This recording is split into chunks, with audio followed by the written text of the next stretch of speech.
Hello, ladies and gentlemen. Welcome back to the Wrestling for Life Network. Welcome to another live stream as we bring you TNA IMPACT tonight. It's going to be a good one. We got lots to talk about. We got lots to get into. And I'm not even supposed to be here. But no, we got lots going on in the world. Make sure you hit all the buttons. It's going to be a fun one, folks. Like, share, subscribe. Get in the chat and let's go.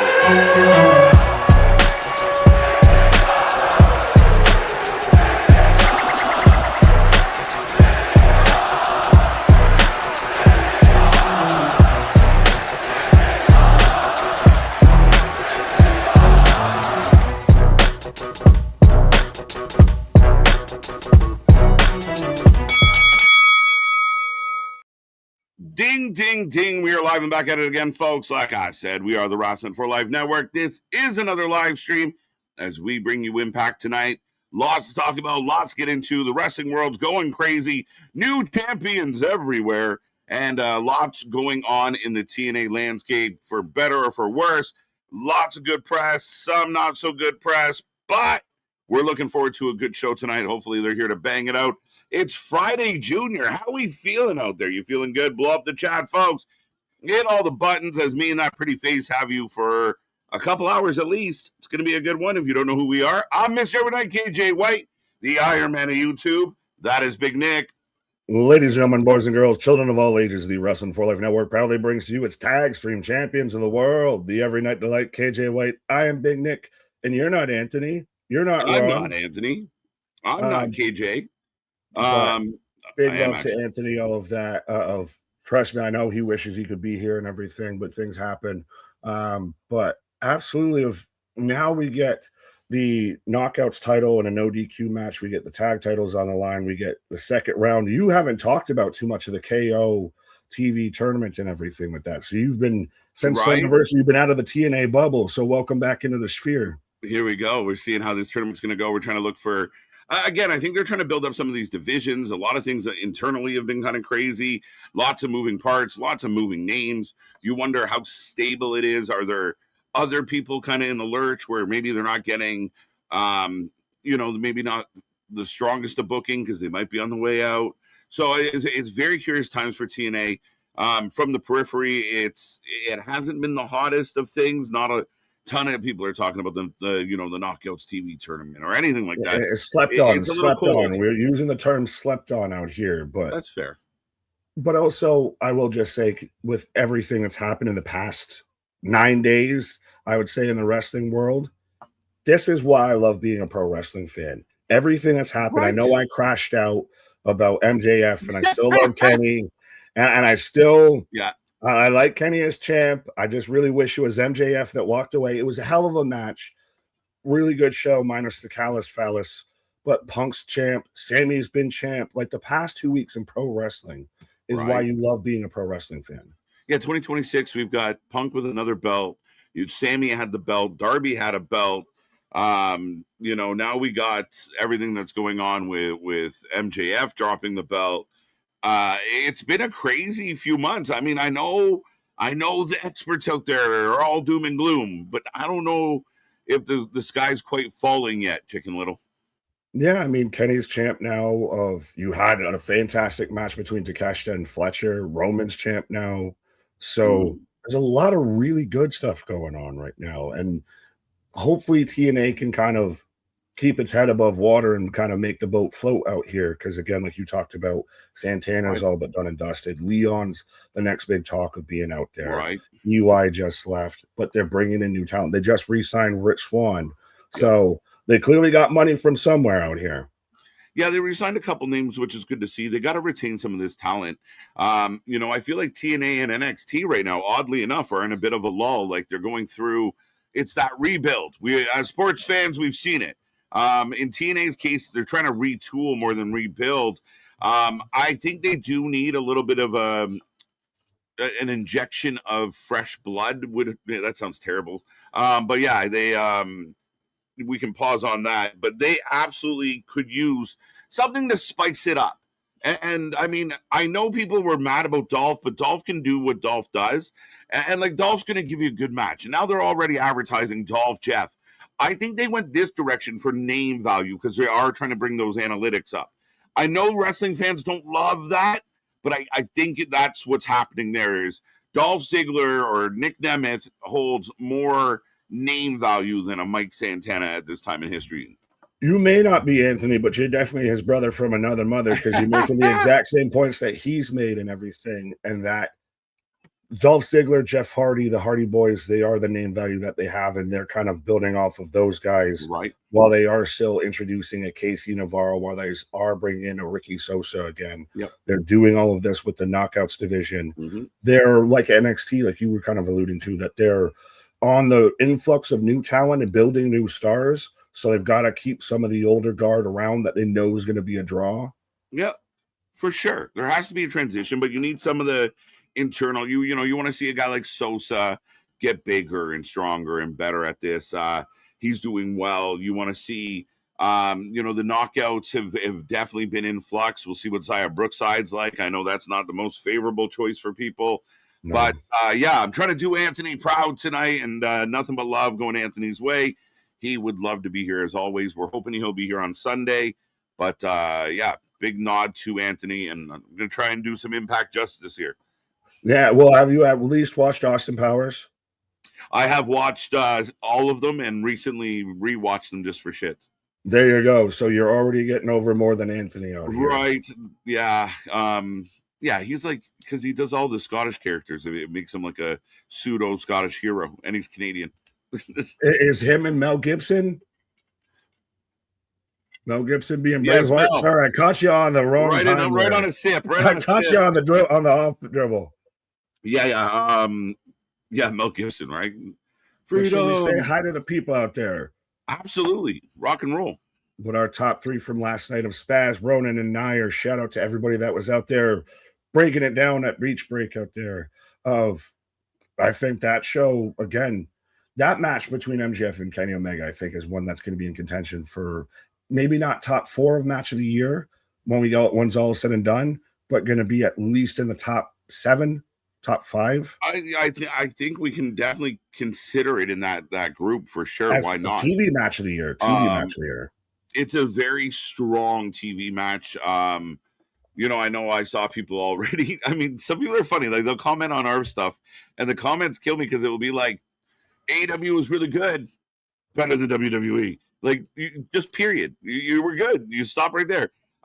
It's been a good week in wrestling. As a wrestling fan, some people said the Sammy Punk stuff was the best part of this week. Others have said Kenny and MJF's been the best part of this week. So, I mean, we're kind of getting some good shit going on, and we're heading towards. Well, then you can even just take it back 2 days earlier and go to Sammy winning over Cody, which is some good. Like, we're getting back-to-backs bangers out here, but then they let the banger guy go, and everybody was sad. Yeah, definitely sad. And I mean, I'm really curious where this goes. And a lot of people talking about, we got to get to the chat. I'm going to shut up. But the analytical benefits of MJF have been discussed. Fair enough. But Zach, what up? National Sugar Cookie Day. Okay. Not bad. Clay, what up? Eric Isaac. What up, buddy? It's going to be a great show tonight. And happy birthday, Tom Hanks. Thanks for the comment. Exactly. Sean Reed, what up? After a great show, great pay-per-view show. I hope TNA can keep this going. Well, they're in week 2 after Slammiversary. This is week 2 of the Albany tapings out here. I don't like that I know that these are the Albany files, but when you're already announcing for stuff that is like out way later, like Jeff versus Nemeth, you got to get through the tapings. Yeah, way down the road. I mean, this is one of the hindrances I think that TNA has really got to consider. And I know it's not easy, but maybe just sprinkling a few more. If you can get a few more of these live dates, they'll really help your numbers, I think. Well, oddly enough, the spoilers aren't as prevalent as they are, say, for like a SmackDown taping. Yeah. The spoilers don't seem to be as prevalent. Is it the fact? Is it possible that in the case of TNA, the spoilers almost help? Sometimes. Oh shit, Santana beat Macklin in a brawl. I gotta tune in and see that. Well, I don't know if it's exactly the finish. Granted, I mean, we can talk about some point of some of the predictable finishes that we know are coming up in the pay-per-views, but Oof. um, I don't know if that exactly helps. But I'd probably like if there's a surprise or a return or an appearance or something that'll help. Mm-hmm. I think that is. I know hot shotting is dangerous, but I think they need to hot shot some shit. They need to steal some headlines by like, holy, Sugar look, cookie. sugar cookie. Look who just showed up in TNA. They need a little bit of that. Right. But speaking of just who showed up, Spaz, thanks as always to everyone here that's been supporting me over there. Y'all rule. Right. Let's go. What's up, Spazar? Damien, I see you. Jake, Dro, Spaz again all the way through. Bradley shouting out Spaz. Ryan, what's up, KJ and Big Nick? TNA Thursday Night Impact. Let's go. People watching on Sportsnet 360 in Canada. It's funny though. It's on at 8:00 on Sportsnet in Canada, so it's a funny thing. Is it still? Oh yeah, because it's still the tape ones and everything. So yeah, right. you're watching on this. We got to fucking deal with commercials and timing up commercials again. Yeah. Well, I went. I went the alternative routes. I went the back door and ended up on the same wavelength as you. So figure that one out. There you go. Ronan, Honey, what I'm up? home. 5 minutes left. Beer Run Rebel, I think, is the new name. Shout out. What up? Hey, yo. Philip, hi, KJ. Nick, I feel your pain about MGF. What a horrible to sit. See, I'm not wrong, though, in saying I've been battling this fucking good fight all day out here of that. I'm not like a hater on the situation with Kenny. I'm still, in my heart of hearts, still love that Kenny got another title run because Kenny might be on the very much the back nine. But I still can't buy this argument that MJF versus Ospreay isn't the bigger draw, isn't the better match, isn't the better thing that benefits AEW because you have your top draw as a heel and your top what you're about to make as your crowning achievement for your top babyface in his backyard. I think they've been fucked this up, though. I don't think last night was the straw that broke the camel's back. Yeah, they've been fucked this up. If I start, I'm not going to stop. So we'll get through some names and we'll get the show started. But I mean, ultimately, this whole championship situation with MJF, since MJF got the belt back, has been nothing but a cluster. It hasn't elevated him or made him feel bigger or better. Darby goes on a maniac's run of having it for a couple of weeks, but defending it like 44 times. So he ends up looking like not so bad. But not a great run. Then you get it back. You're like, okay, we right the ship. Then the whole time your challenger is tied up in a nothing faction bullshit. I was kidnapped, brainwashed storyline, which it could have just been, hi, I'm MJF. Hi, I'm Will Ospreay. I'm the best. No, I'm the best. I'll see you at Wembley. I want a tournament. Yes, you will. They pick on each other for a few weeks, and we get the biggest match in AEW history. That is the most bare bones explanation you could ever do with that, or how it could have been. But no, 100%. It was so simple. They managed to fuck it up because it was looking them right in the face. Yeah, just craziness. But more names of Ken out here saying, "Wait, what, KJ? Don't you know it's Thursday?" Oh, I know. I'm aware. Beer Run. I was totally immersed in the show last night, but then again, it could have been the Yingling Yay Wrestling. And that's the thing, is one way or another, we have been fully captivated by Monday, by Wednesday, throughout the entire show. Like you even said when we got off Wednesday, you saw me turn fucking 4 shades of different colors throughout that entire match. Right. I mean, at the end of the day, listen, there's good in all of it. And there really is. And I know some people are going to try and tell you otherwise. And a lot of these people sit in a room by themselves and scream, and nobody counters them, and they're not brave enough to hear the counter.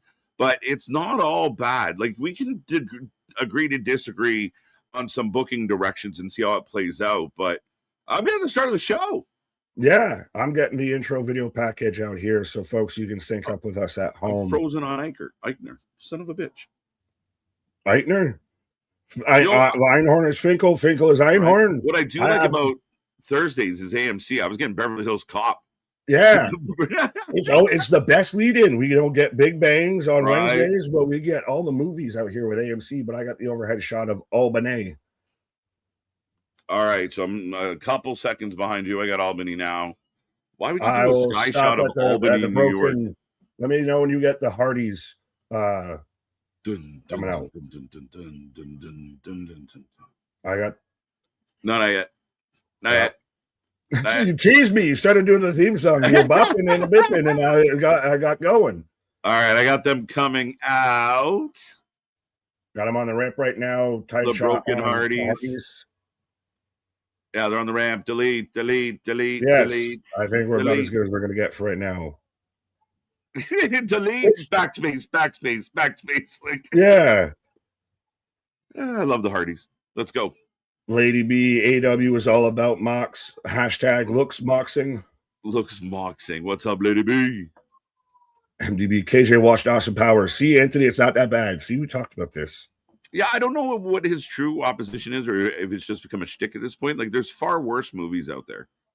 Listen, if anything, I know I get called nitpicky. We've found out through these Thursday streams, everything outside of wrestling, Anthony gets very nitpicky about certain things. I love it.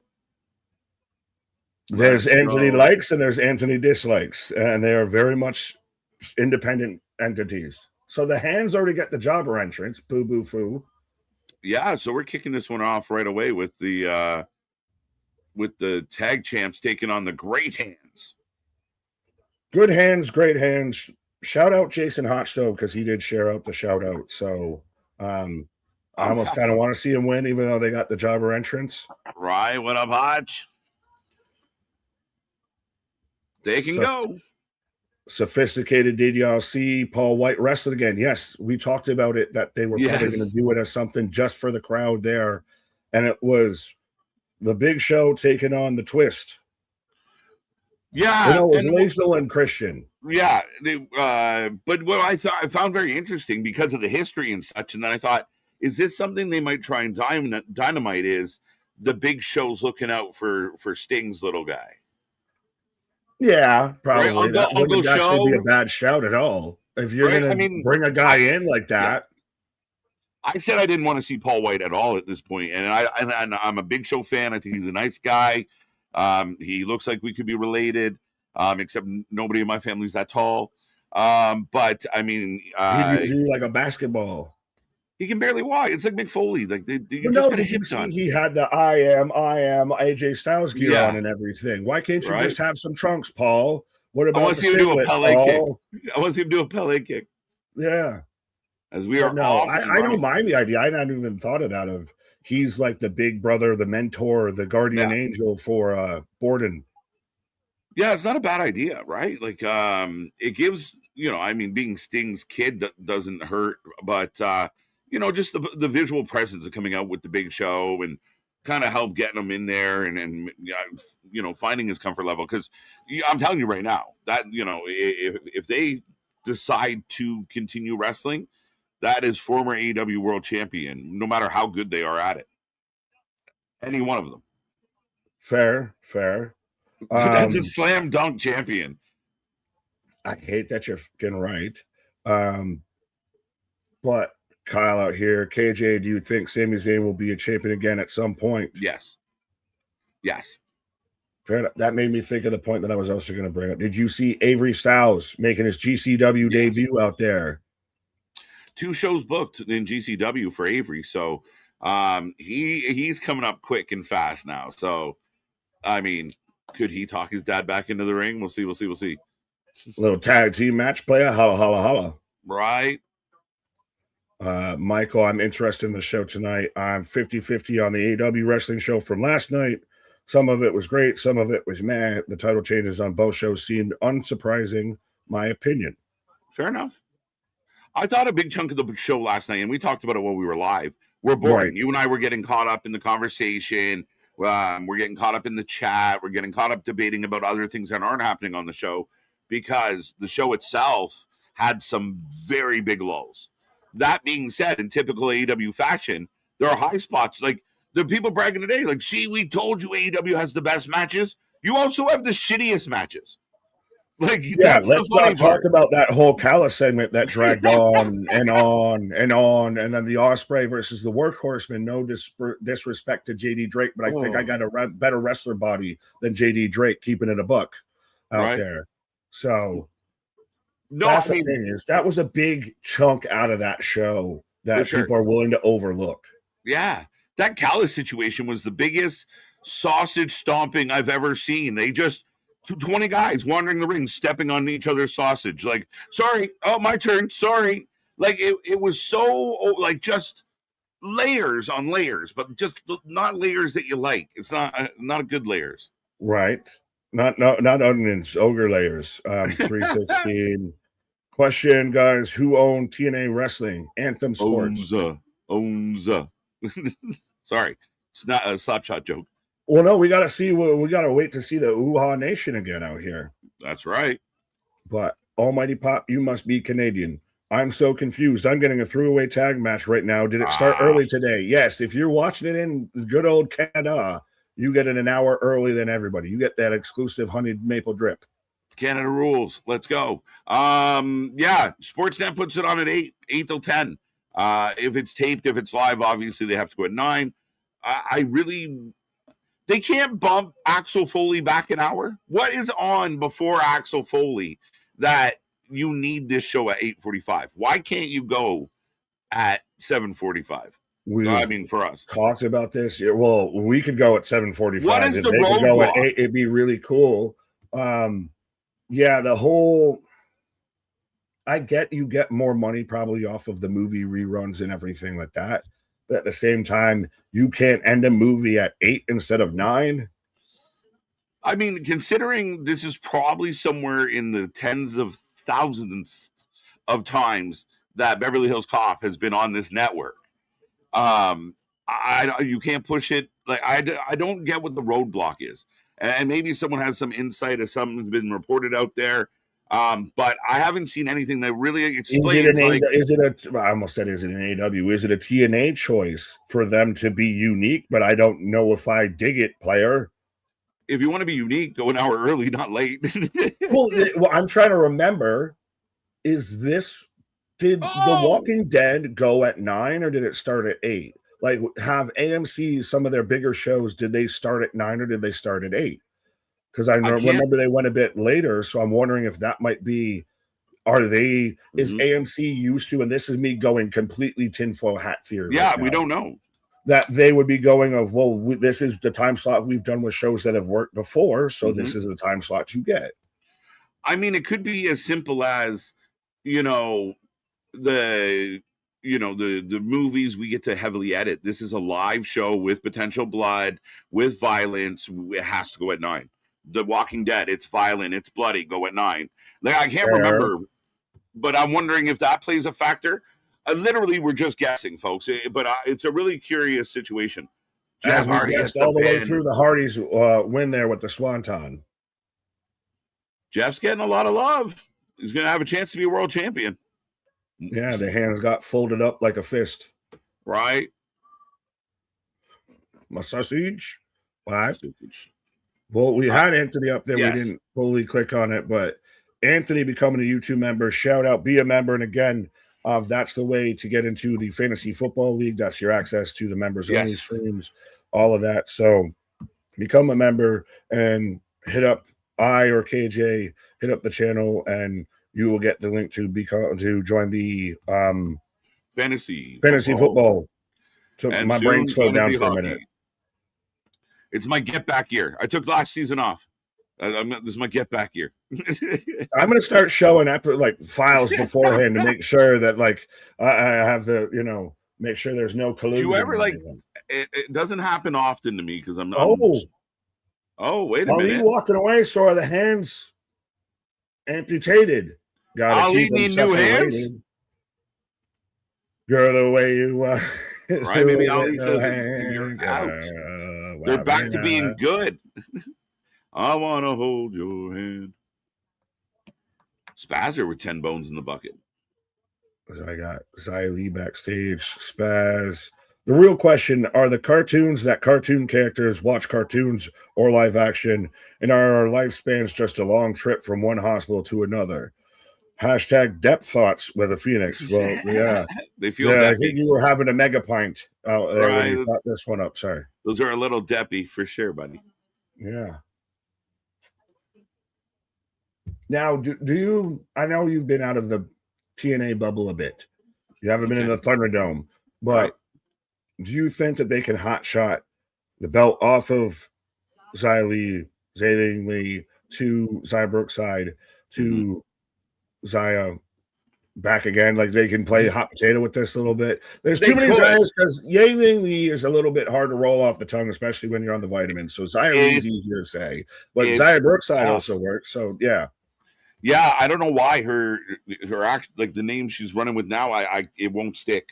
It doesn't roll off the tongue proper. I don't know what it is, but you're right about that. No, ultimately, this is where I mean, I don't mean this disrespectful to either wrestler involved, but like the knockouts are lacking that sizzle, like almost, Tasha Steele. Or bringing in somebody that instantly hijacks. Do you remember Kiera Hogan? Kiera Hogan, yes. How do you forget? He just recently, I think it was before last week, was on a podcast saying how she'd love to come back. Yeah, they were great together. They dominated. Well, absolutely. Even just Kiera on her own. Right, but coming back in, but that's almost what I feel like. And I know fans don't love when it happens, even if you go away for 3 months and come back and win. But like if you sign a bigger name and it gives a little more stature and they just walk in and instantly take that belt and kind of run with the division, it almost like, no offense to Brookside or Zaya, I just don't know. People are clamoring like, I can't miss that next week. Like, they're good. When you get your Elena Blacks, your Indy Hartwells, like, I love Amara Sade, and I think she's going to be the favorite, the front runner to win this Knockouts title. That's fair. Paul answered our question down here. This is why we love the fact checkers. The Walking Dead was at 9, and then the Talking Dead was at 10, and then the repeats happened at 11. I live that. If I'm wrong, that was my schedule. Fair enough. So then, hey, so I haven't heard anybody else out there. You can clip this right now because I haven't heard anybody else throw this out there as to why TNA is going at the time slot it is, because that's been I've talked about that many a weeks with Anthony of why do it here and not every wrestling fan's used to that 8 o'clock time slot, right? 8 o'clock, 6 o'clock, 7 o'clock, rock, all of that. Yeah, because if you think of AMC movies, like one of the running jokes about all the old movies on AMC is like, the hyper censored, the hyper edited, the play on words that they kind of pull off. But if they don't have that control going into like, so you're in the adult hours. Yeah. So I wonder if like AMC World in 9 o'clock is bedtime. That would check out. I think that checks out when it's, American Movie Classics is the name of the network. People forget that. So, but Dari, rest in peace, Bonnie Tyler. So come out and take it down. Wrestle Rants, let's go Hardys, baby. Hardys are on a roll. They really have been. Well, they're, like you said with Nemeth, that they're a name that your regular wrestling fan flipping through the channels is going to recognize the Hardys. Oh, for sure. Absolutely. When you're putting Jeff Hardy on posters, you're putting Dolph Ziggler on posters, you're putting Matt Hardy on posters. And I know it's funny because we're watching the dark side of TNA right now. And one of the problems is like, you brought in all these big names and they ruined everything. I don't think it should be to that scale. And I don't think that all the Jeff Hardys and the Nick should be running the show. You use them to help put over talent and get over talent. But if Mike Santana was leaving, who would you give the belt to? They are your big players. No, don't you fucking do that again. Who would it be? Who would it be then if it wasn't Dolph? Right? Like it's a tough show. Ali. No, and I get. Do you go youthful like an Ali? Do you go a Trey Miguel? I think we're going to get there at some point. But do you have your bridge player? And respectfully, that's what Nemeth kind of is right now. He's your vet that you have while you build up the upstart, the backup, while you build him up before he takes the starter spot. 100%. I love me trades. I've been already doing mock drafts even before we confirmed we were doing the year again. Oh shit, bro! I got a whole side piece league. I got a whole side piece dynasty league. You don't even know. You don't even know. Let's go. How you doing now? Right now. Kevin, doing good. How are you doing right now? Right now. Right here. Right now. Right here. Right now. Oh, MDB, I can't click on your comment. Moving along. Destin, TNA needs a dark female character. Rosemary, they have it. They have it already. I mean, they had plenty, didn't they? Yeah, they're good on the Spooky Yuki. As now we're having the King's Speech. So he calls every one of these segments the King's Speech. Yes. Trust me. You thought I didn't. You thought the thoughts that I think you thought I thought. I didn't like him before. Now he's out here calling everything's the King's Speech. Yeah. The king has no crown. The king has no crown. Frankie's going to have a great post-wrestling career as an Elvis impersonator in Vegas. He's set are for you life. Surprised that, I mean, you take him and EY, it should have been me. It should have been me. Here comes Moose. I mean, I overlooked Moose when I was talking about the championship. But been there quite often. Been there, lifer there. Yeah. He wasn't in a spot right then to jump that way. He was still tied up with the system and everything.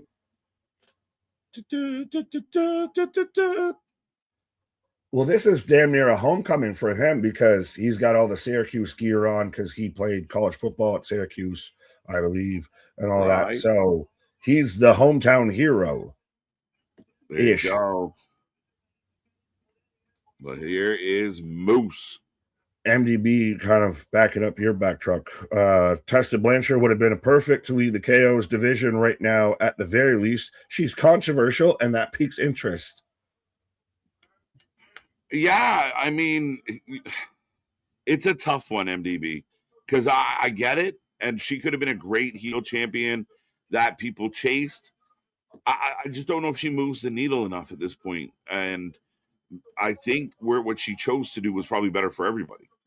Well, and if AMC might be calling the time slot like we talked about, did AMC tell TNA, hey, she piss or get off the pot? If we're going to be dealing with this, then you're either here or you're not. And I will admit, I think they made a mistake because they did seemingly half-step it. And I don't know if that was because I don't know how the timeline works out. I'm guessing here.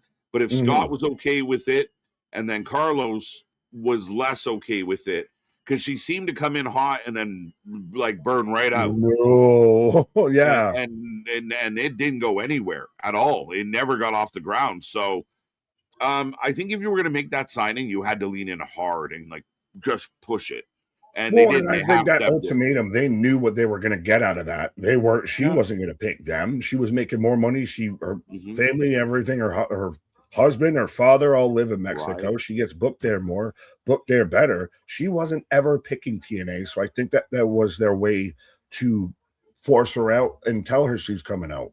Like, not all of these mutual partings have been mutual partings. No, and it's been a convenient way to say it every time, right? Right. Like everybody's just mutually leaving. Well, I mean, that might sound good on the record, but when you say it constantly, at what point are you like, all right, even if it is mutual, something's fucked up? Yeah.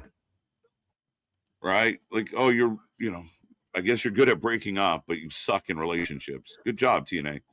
Good at breaking up. Well, what's up, Z-Man? What up? But that's also, like we talked about it and I think joked about it before, if they were bragging at like, well, if you want to leave, we'll let you leave. We'll let you leave quicker than anybody. Like, so you're good at getting dumped? What? Right.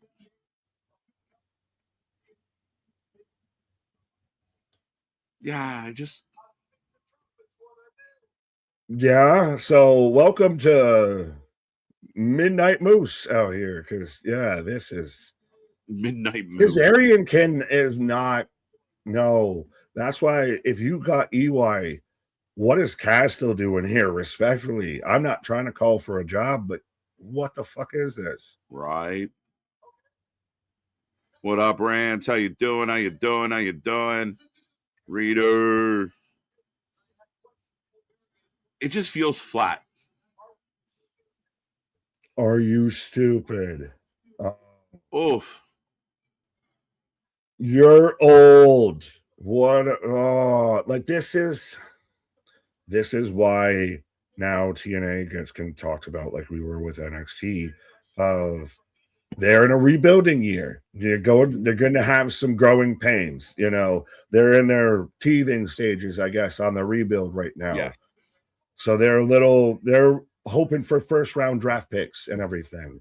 They're working with 6 rounders. Yeah, they're trying to make it work. Then, like, again, you see this segment and it feels a little flat.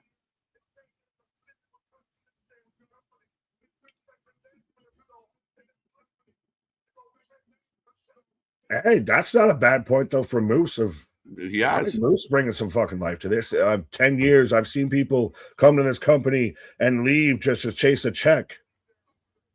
Did he I'm just not going accidentally anywhere because I'm TNA, ride or die. I felt like he accidentally drop Santana's name in the middle of that? Oops. Well, this is still. The line? It might have been around those tapings. I didn't catch a Santana, but I don't know. What he kind of mumbled and then repeated himself twice.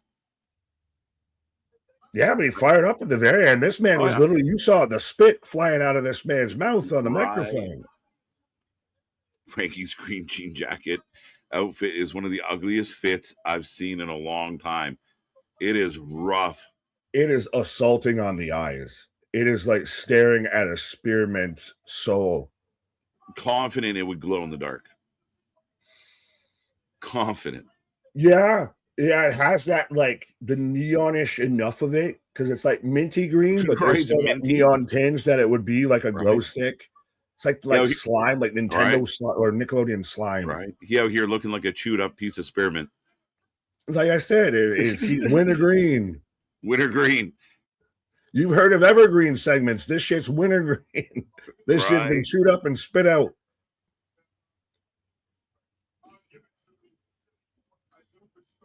Oh, one of the pillars, wrestling bingo cards. We've still talked about this, and that might need to be a thing of like bingo cards for wrestling shows and everything. Yeah. The pillars. Yeah, actually. We've never had a singles match. Oh, really? So we're going to do it right here, right now. Really? In all these years, Frankie and Moose. I call bullshit. I think they're just testing that no one's going to remember that they had one. No one's challenging you on that. No one cares to look that up. Right? It feels like they've had to have had a match. Oh, for sure.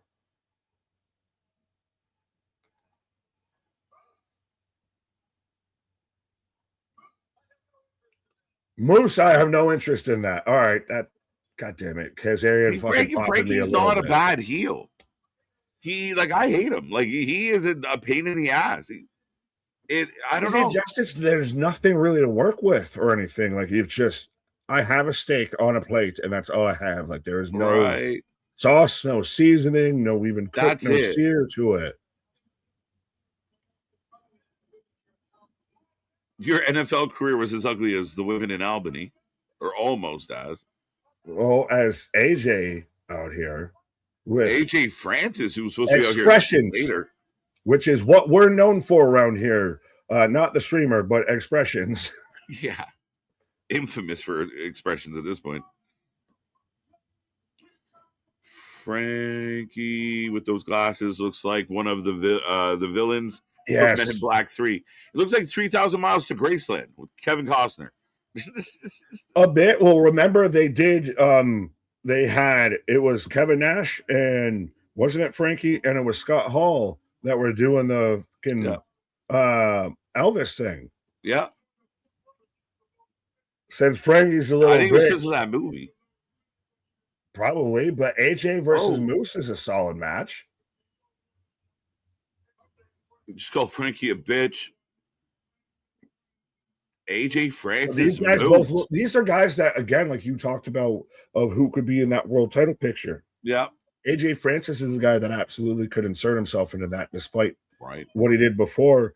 Of Moose has been there before. These are guys that are big physical athletes and everything, staring each other eye to eye. Like, these are guys that do the airport test for everybody that hates a guy like Sami Zayn or something being champion.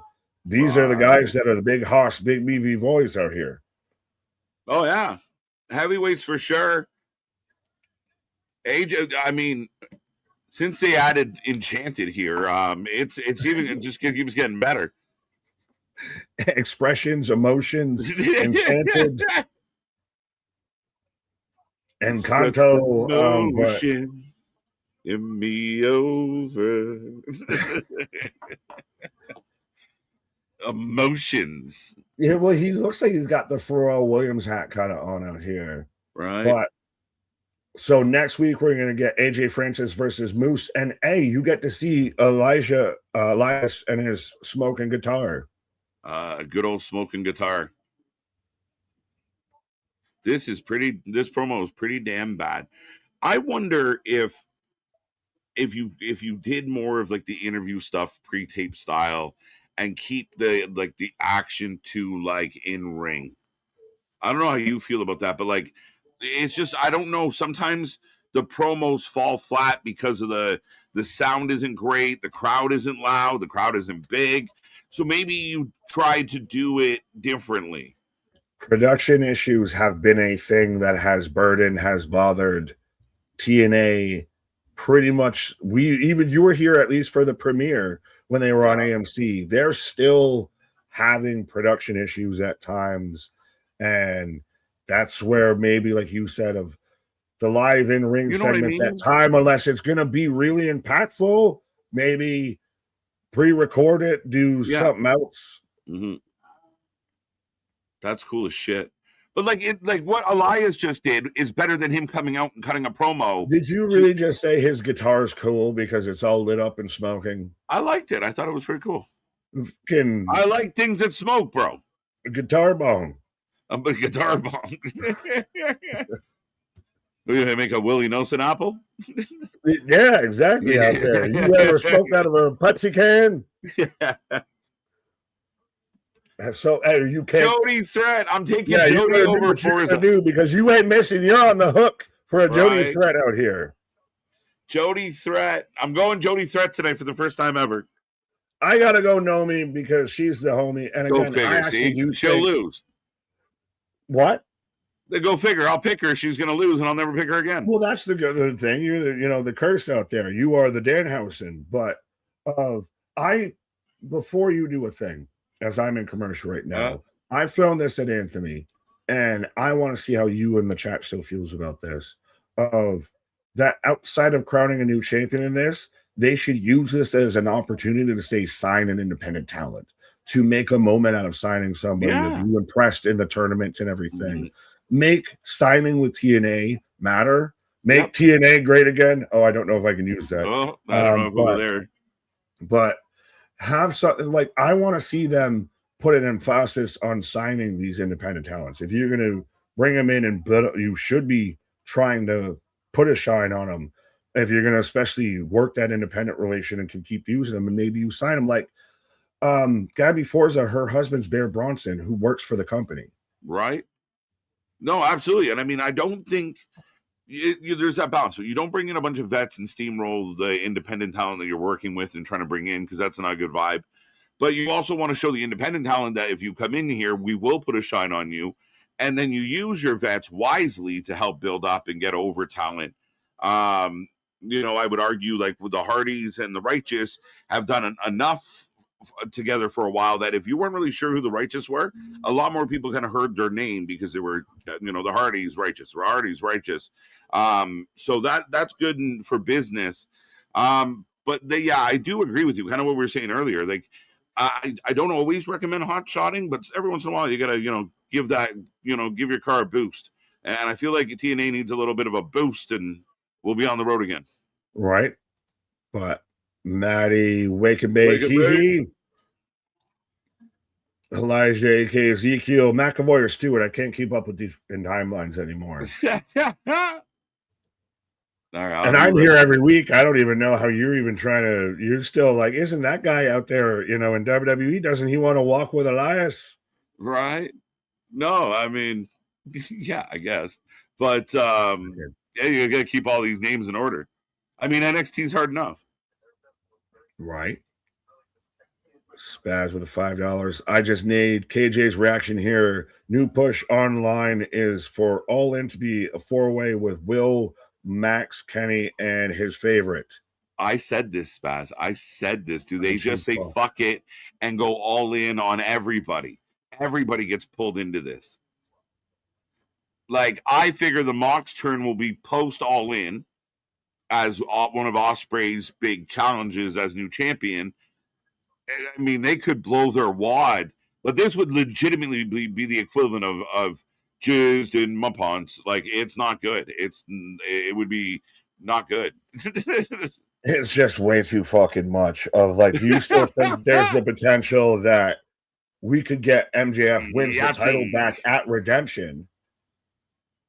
Yeah, but we have no idea. Like that, we could play fucking volleyball with that. But the most I will go for All In is a triple threat between Kenny, Ospreay, and MJF, because then you have who should have been mentor and the devil, the heel that he should be going against. You have the yin and the yang literally fighting against him, over his dominion. But right. If you throw in a fucking Moxley, that is just taking a shit in a pool. It wouldn't shock me. It would, because Tony, you can't be that fucking dumb. Read the goddamn room. You're already having tension and already having discourse between your own fan base. If you made the right call with Kenny, well, maybe more of your outsider fan base than your insider fan base on if you made the right call or not.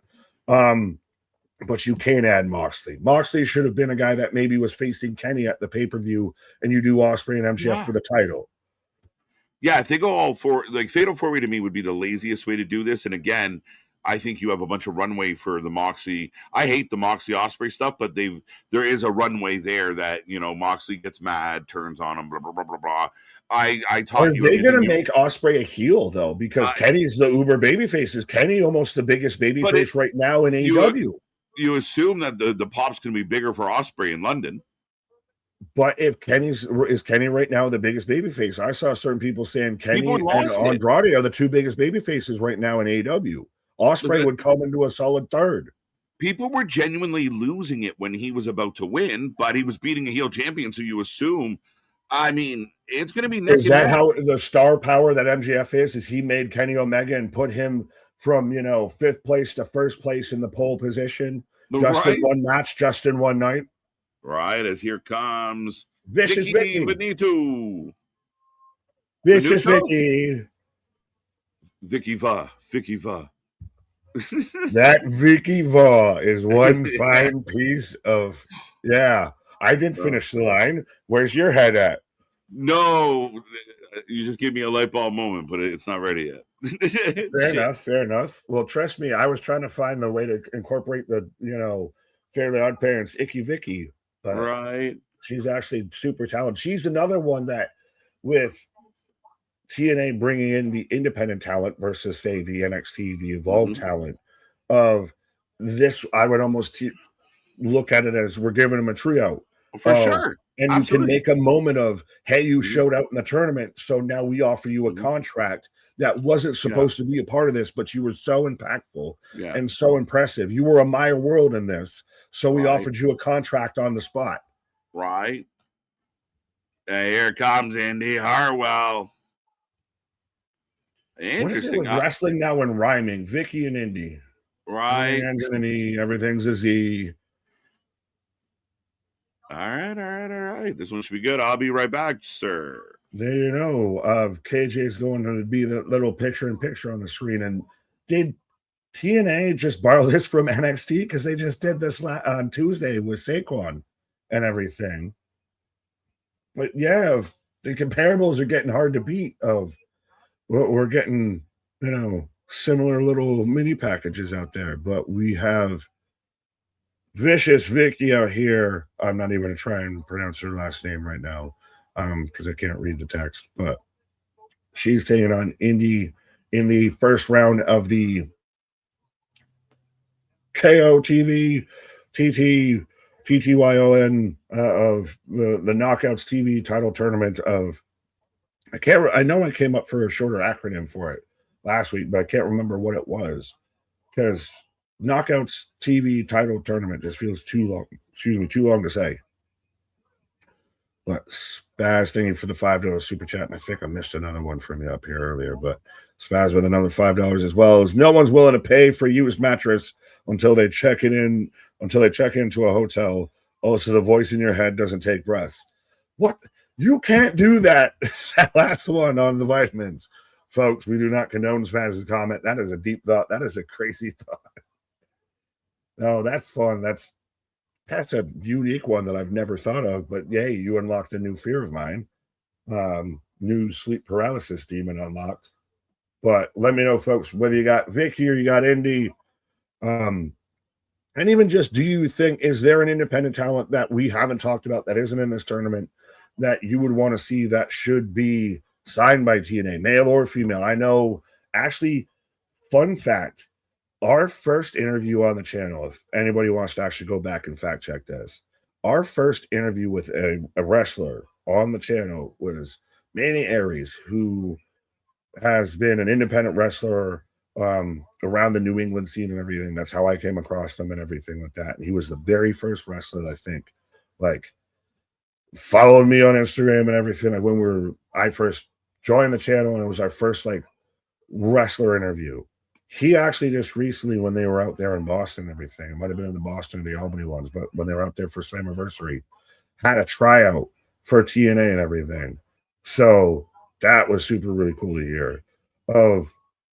I think TNA at this point needs to start looking at the independent talent that hasn't been sucked up, by WWE, by AEW, by MLW, by New Japan, by everybody else out there, and really try and look at how can we bring them in. TNA has been a place that's really shaped a lot of people that people had kind of written off. Like Jakara Jackson gets released from NXT. Mara Sade shows up in TNA, and she's probably the best knockout, one of my favorites, clearly, in TNA right now. Steve Macklin gets released as part of the Forgotten Sons and everything, shows up in TNA, and is newsworthy on the fact when he leaves the company because he's that big of a star in the company. TNA, as much as everybody wants to foo-foo it and poo-poo it, makes stars, can make stars, has made stars. So I want to see them use, like we've talked about, the Nemesises, the Hardys, the old guard to kind of fill the gap while they build up the new guard and sign some of these new independent talent. You get them on the low a little bit, you bring them in, all of that. They've clearly got money with their re-signing Trey Miguel, Rich Swann, etc. So you have them trying to do the best for their resurgence, their revival out here. So I say let them do it, but two count. Think he's shooting into the ropes, Paul. Ken, although Finn saying how nice the guy Punk is incorrect. Oh, Van Fleet has an interview out with Finn Balor, best I've seen in a while. I like Finn even more now. I did see the clip going around about Finn talking about him having a match with the Fiend and everything, the Demon versus the Fiend, and how he can't go back and rewatch, his Universal title win because of everything that kind of fell out of it. But yeah, no, Fargo's a great guy. I really hope that, especially now with him being on SmackDown, like we right now realistically could get Finn Balor versus CM Punk for the world title.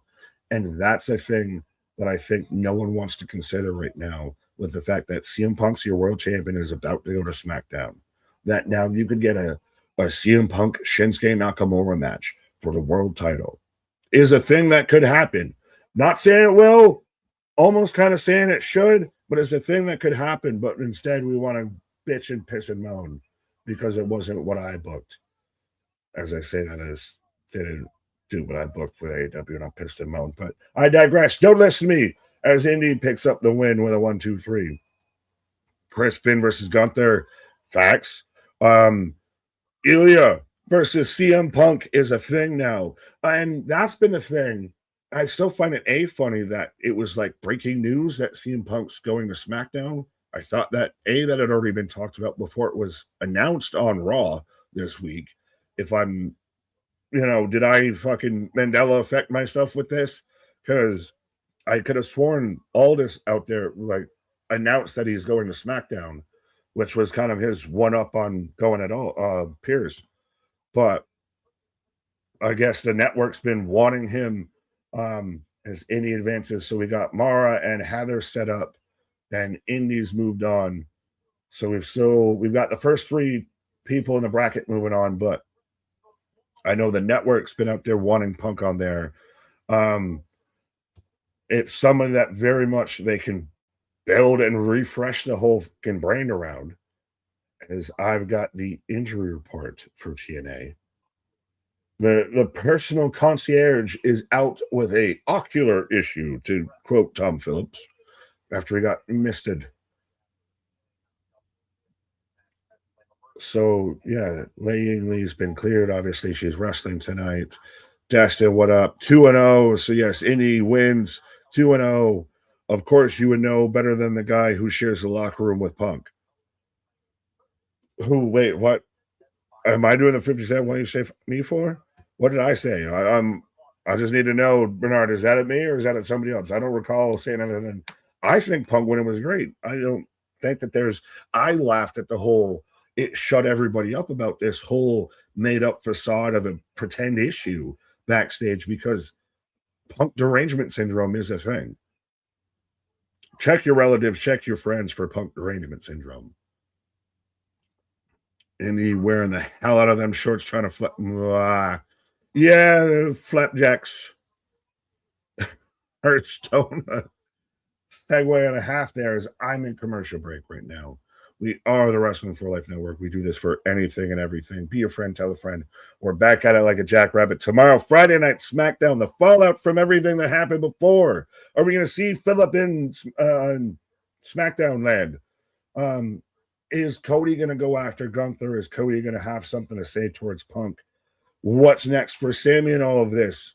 You're going to have the unloading of everything. Because think about it. The main event of Monday Night Raw was the whole main story, the main card on SmackDown.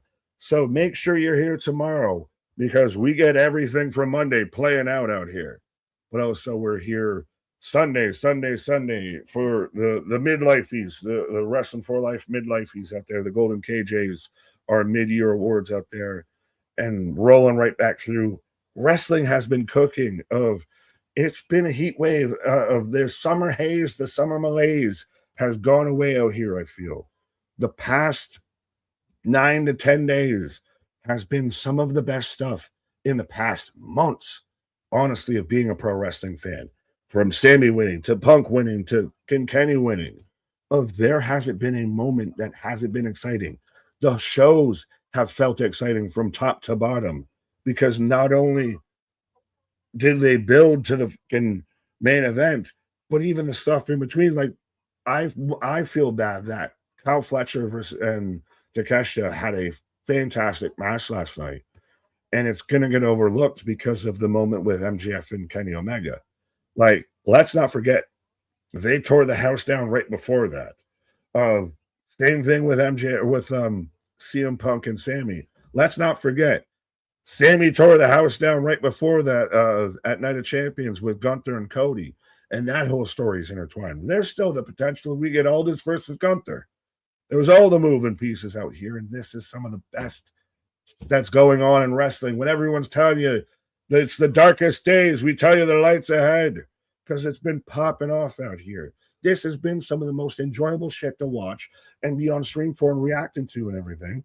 and being out here with everybody. Because, yeah, even I know I crash out and get into it. And it's been me and KJ have suffered on both ends of the spectrum out here this whole week. He saw Sammy lose, I saw MJF lose. But it's good shit. It's I don't even care that my guy lost because the fucking game was good. It's that kind of thing. Chris, what up? Nakamura wins Money in the Bank to ensure a title victory. Interesting. The Money in the Bank this year feels like it's going to be way up in question. Like, does a Dom win? Does an LA win? Does a Nakamura win? Does an Oba win? Does a Trick win? Does a Carmelo win? Does a Panta win? There's so many damn options out there. I forgot Nick is a Kenny fan for some reason. Twinkle Toes doesn't do it for me.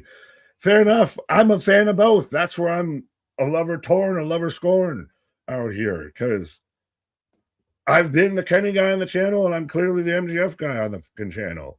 I love both guys. Kenny's the guy that got me into watching New Japan and everything. He was part of what pulled me into that whole avenue. I have been a Kenny fan. So on one hand, I'm happy that he won, that we get, Kenny, who respectfully is probably much more in the twilight than even Seth or Roman like to pretend they are, gets another run as champion. But I also can admit that I don't think it's, from my personal perspective as far as storytelling, it's the best option you can do. You can still get there at some point, and I think you fumbled the story, multiple aspects of the story for a while. I don't even think MJF should have ever lost to Darby. So I think they've been kind of fucked up, this story. So if this is them salvaging it, I'll take a Kenny versus Ospreay. But also my biggest fear is what happens next with MJF. Does MJF not have a match on All In? Does MJF not have a title match? Does MJF wrestle a Mick Foley or something? Does he wrestle an Andrade for nothing? Or for the national championship if he beats, Davis? As I'm getting an Eichner package. Yeah, Fabian Eichner. I liked Vinci when he was in WWE. I didn't even know he was a pro skier out here. Interesting. But yeah, there's something to him. Maybe I was too harsh initially when they presented him like the biggest goddamn signing in TNA history when he first debuted. But he's a guy that if he's going to stay in TNA, I could see them maybe trying to get behind and build behind him. They've done well, like I've said, with the rebuild projects, with the overlooked talent out there. Spaz with another $5. This man's all the super chats in. Nick, specifically, how would you legitimize Austin Theory with or without the vision to a believable contender to Penta/IC title? Oh, shit. How much time do I have? He's already there. What do you mean? He could easily be the IC champion right now, especially with Maxine now on his side. Dirty Dom. No, come on. Theory or Dirty Dom. Theory is more than able. Like, we don't need to elevate Theory to Maxine's more over than he is right now. She's a heel now, and I like it. And she wasn't over at all. She was definitely not over at all. I know that. I don't like any of it. I've called it the Notebook. Yeah, I know you don't like it, but Theory's in a spotlight. He'd easily, if they announced Monday Theory versus Penta, that's perfectly fine. Yeah, for Theory to lose. Yeah, but he probably wouldn't though, because he keeps just collecting dubs. He literally had to get shaken down by Paul Heyman saying, "If you don't come back with those belts, you better not." What did he do? He came back with the belts. So success. He's 2-time tag champ this year. And you got to the point to where you had to get shook like that. Well, okay. So he needed prompted. You've been down bad. You've been down losing. Because they lost the belts, but they just got back. I'd rather be Theory than the Street Profits. Oh, that's a bold-ass fucking statement right there. How are the Street Profits feeling this week? That's a bigger atrocity than Sammy losing, I feel. They got screwed. Justice for the prophets. But yeah, no, I mean, Theory's perfectly fine where he is, and you might not like him, but it doesn't mean he's not climbing the ranks. And he's been the focal. Like, Paul wasn't talking to Braun. Paul wasn't talking to Logan. Paul was talking to Theory. Paul was talking to Maxine. Well, he thanked her. She finally got something right. Exactly. Well, so they came back and won the belt, and the only person he thanked for doing their fucking job right was Maxine of Valet.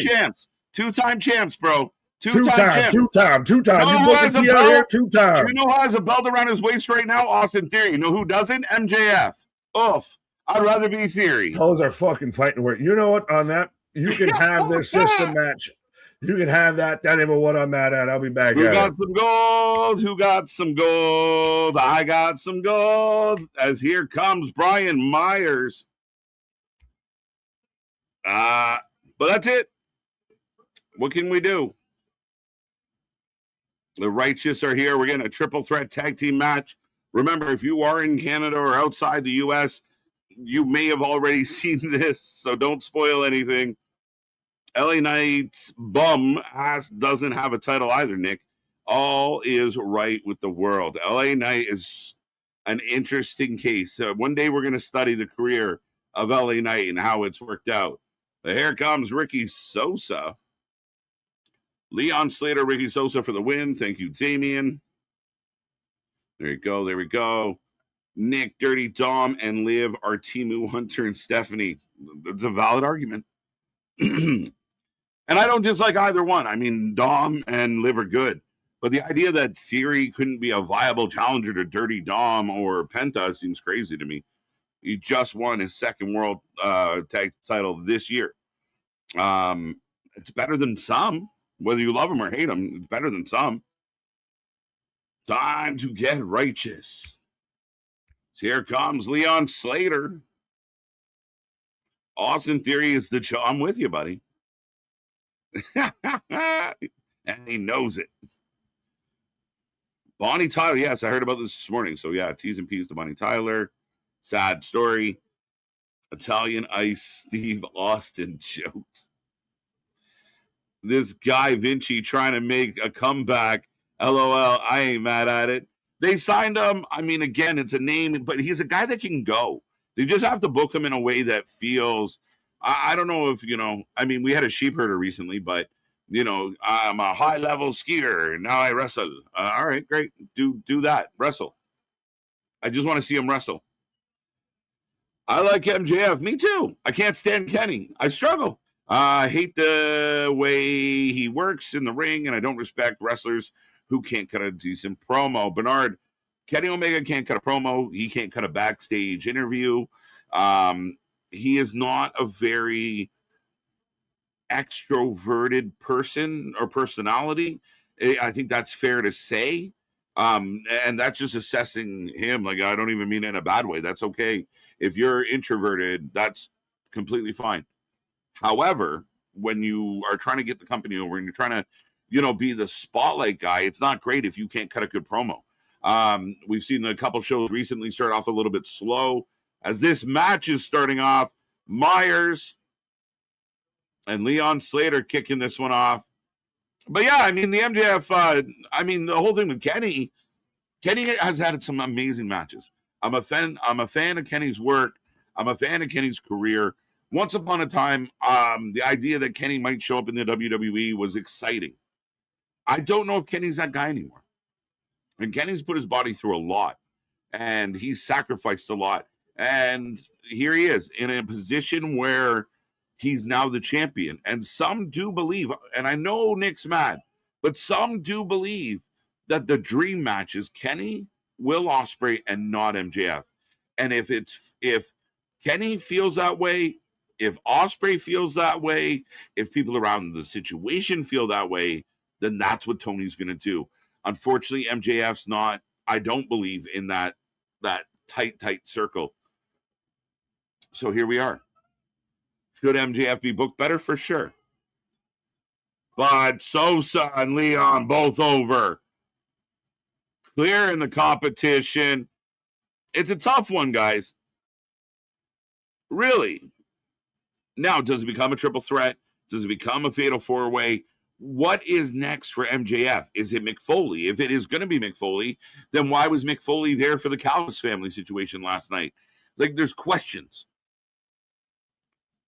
Not necessarily criticism, questions. The criticism is that segment with Callis and Mick Foley and everybody else was one of the worst segments of the year. Who would you have in this match? Righteous. I'll go Righteous. Let them steal one. I would love a world champion run from Johnny Gargano. Oof, I don't know, man. IC title, maybe. IC, maybe. We need Johnny to stop planking. Like, here becomes the question for Johnny Gargano, and here's the question for everyone out there. What do you do?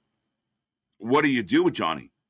How do you get Johnny to get into this? I think, or are we just riding this right out? He is going to plank until he's no longer in this company. I don't know. The G1 Climax kicks off on Saturday evening in Chicago. I'll be there. That's amazing, David. Bring a sign with our logo and prove that you brought it. We will send you a t-shirt. TNA, total, no action. It's interesting, Brian. I mean, I probably could use a pick-me-up at this hour. LA Knight is Buff Bagwell. It's a good comparable. I see why you would say that, Frank. A talented guy, enough charisma to get over, but never always seemed to hit a roadblock. Right? He's the mouse that runs into the dead end, and it's always been the case. Now, what are they going to do with LA Knight is going to be very curious. He's been so dialed into the bloodline situation. We know that's probably not going away. Does he ever get that title shot? Leon Slater reminds me of Static Shock from the animated series. There you go. All right. I've heard the reason Takeshita lost the title is he was going to the G1 Climax. Okay. I think better planning, and we've heard this before for reasons why things happen in AEW, but you knew it was going to happen, so why not have him drop the title at the pay-per-view, make it a bigger deal, make it a bigger spectacle. Great match, though. Great match. That match got overlooked a little, but it was a great match. New Japan, Kenny cut a decent promo after his matches back then. Those post-match, like press conference style promos work for a lot of guys. I think if they're in the moment and their friends are around a lot of times, it's just them kind of talking. And that was probably the best Kenny promos. Him standing in the middle of the ring with a mic, it's still a battle. He's not a strong promo. People got to understand, my favorite wrestler is the Macho Man. He could do everything in the ring and outside of it. Kenny can't strap Macho Man's boots. Fair enough. That's a valid argument. Double outside dives.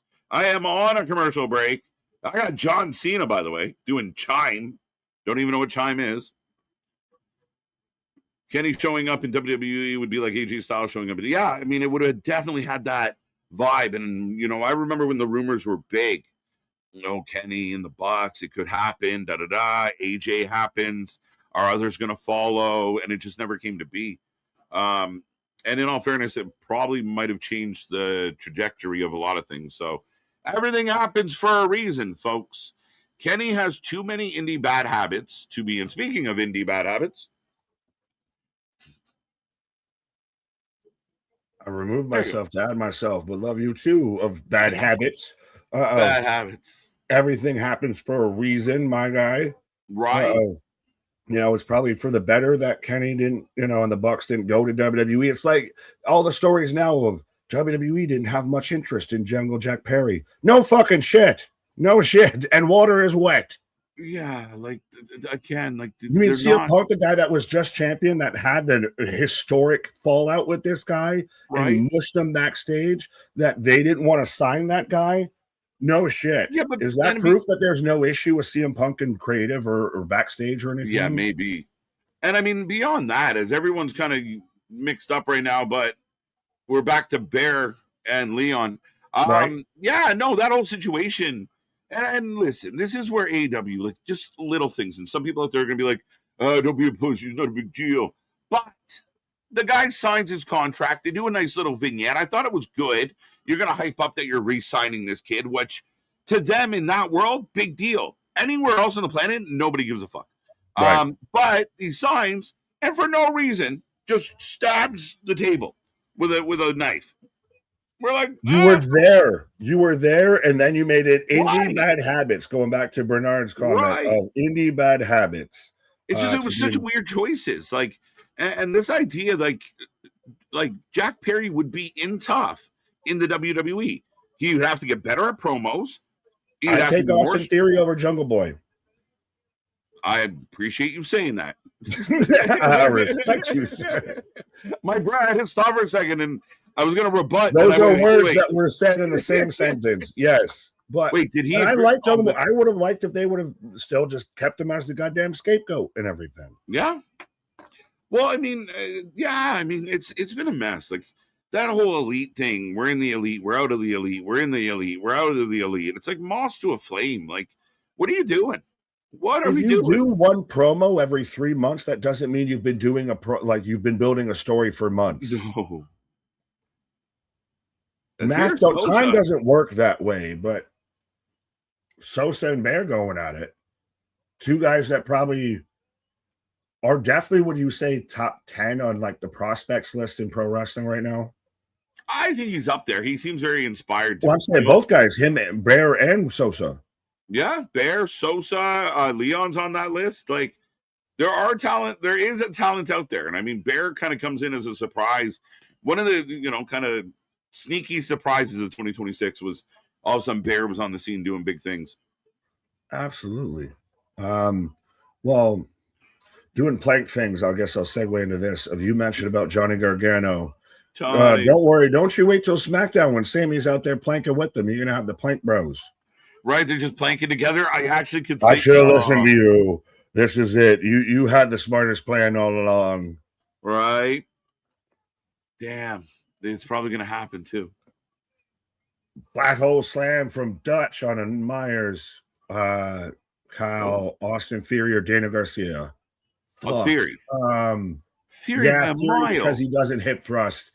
Theory's still better. As much as I dislike Theory, he's still a good clip ahead of Garcia. Just physically, just optically, it's a better situation. Oh, Dutch and Bear straps down. Just going. See, this is when that kind of the throw in hand spot works a bit. Yeah. Because you don't see it every time. You don't do it in 4 matches out of 5. Mm-hmm. And these are 2 big fucking brutes going at it. Yeah. It's not like it's not boom. Yeah, it's big, it's strong, it's heavyweight. Yeah. There's a vibe to it, right? Like there you go. Have you seen where Mike Santana is teasing something on July 15th? End of his contract. Yes. That's what I assume. It's his birthday. Is it? No, I made that up. Oh, fair enough. It's Leon up over. But no, I assume that's the end of his contract. I saw some people throw out there, it's a Wednesday. It's a Wednesday. That means he's coming back to a Wednesday. It's a Wednesday. Flying uppercut from Sosa. 3 count. I like the team of Leon and Sosa because I think if Leon is out, this is them using him to heat up Sosa. For sure. And Sosa's looking better. Like Sosa's into this and he's going. He's going. They work as a young tag team together, especially if you're maybe not going to run back Cedric and Leon, or even if you are, you can throw in Sosa into the mix, into an Ultimate X, all of that. Right. Who was it that got in trouble for calling Garcia a bum? It was one of the commentators, wasn't it? Huh? Sorry, I read and then I read in my head and then asked the question out loud. So Didn't help you very much. Some dude got fired because TK Garcia. Was that not a New Japan thing? Like, but they didn't get fired, but he got in trouble. He got suspended. I can't remember. It was the New Japan commentator that it looks like Harry Potter. I can't remember his name because you have the one guy that looks like Conrad. Yeah, it wasn't and Kevin you have Kelly. the other guy that looks like Harry Potter. I can't remember his name, but I know, yeah, he or Someone will give it to no, us. it wasn't exactly that he said Garcia was a bum. Didn't he like just shit on like the whole partnership between AEW and New Japan? Maybe. Maybe I'm confusing it. Somebody called Garcia a bum and got in trouble. Well, we've done it, but not gotten in trouble, so I'll take that. Right? If it was Santino, when oh no, he's here. I thought he said something. Yeah, no, Santino's here, and then Catwoman Daria Ray's out here. Bro, she has to get painted into those outfits. She re-signed.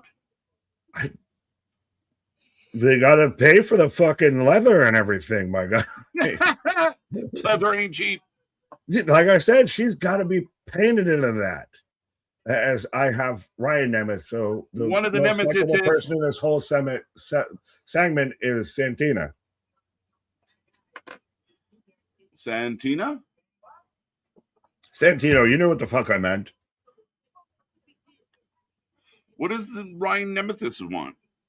The Nemesis, because he wants, how he's got to honor the Nemesis' name.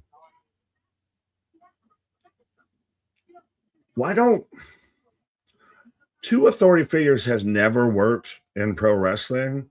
I don't know why TNA is still doing it. Who's ever in control? One's a heel, one's a face. One can make decisions while the other can't. Who overrides who? Yeah. What? It's like if the other person makes their decision second, it stands. It's like the last one to call it wins. Like it gets flip a coin. Messy. Yeah. Oh, Jody taking on the Nomi. This man got so choked up. He finally gets to see Jody Strat wrestle again, and he got choked up emotional. Oh, he can't believe that this woman's going to just run roughshod through this tournament out here. He's choked up emotional, but Big Nick repeated the cat meme, huh? No, well, what? No. She very much looks like she's goddamn Catwoman out there from the Batman Returns with Michael Keaton and everything. Was it Michelle Pfeiffer who played Catwoman in that movie? Yes. There. See, I'm a nerd. But it very much, that's what her whole outfits are. She's very Cruella de Vil-ish of The Devil Wears Prada. Very much so. Yes. I mean, we won't get into that, right? No, you're fine. I'm glad you could get it back together after you saw Jody's threat. You had your emotional outburst out there. You couldn't take it anymore. You can't believe if Jody Threat's going to win. But it popped. Ryan Nemeth is literally a waste of TV time. Punk thinks so too. Yeah. Was it Riccaboni? Riccaboni, I don't think could say something like that. Riccaboni doesn't have a negative bone in his body. I mean, whatever happened to a lawsuit between Kevin Kelly and Riccaboni? Oh, good question. I never heard. Probably got just thrown out. I would assume. Like this is Ryan's one got dismissed, didn't it? Yes, Ryan's was fucking asinine though. Well, it's Ryan Nemeth. He's like little Gronk. Right.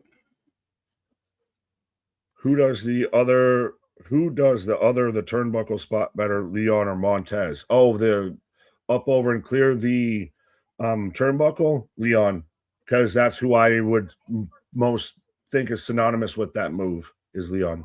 Okay. Montez is so huge though. I'm not saying Leon, isn't, but it's just Montez flies, man. Well, he's got bouncy, like he has Javon Evans bouncy, but he's got like Swerve Strickland body. Right?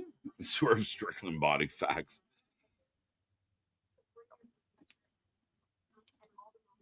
Obsidian is reportedly working on a new Fallout game. AW Dynamite results are trending on Google. Really? And there's your internet update. Interesting.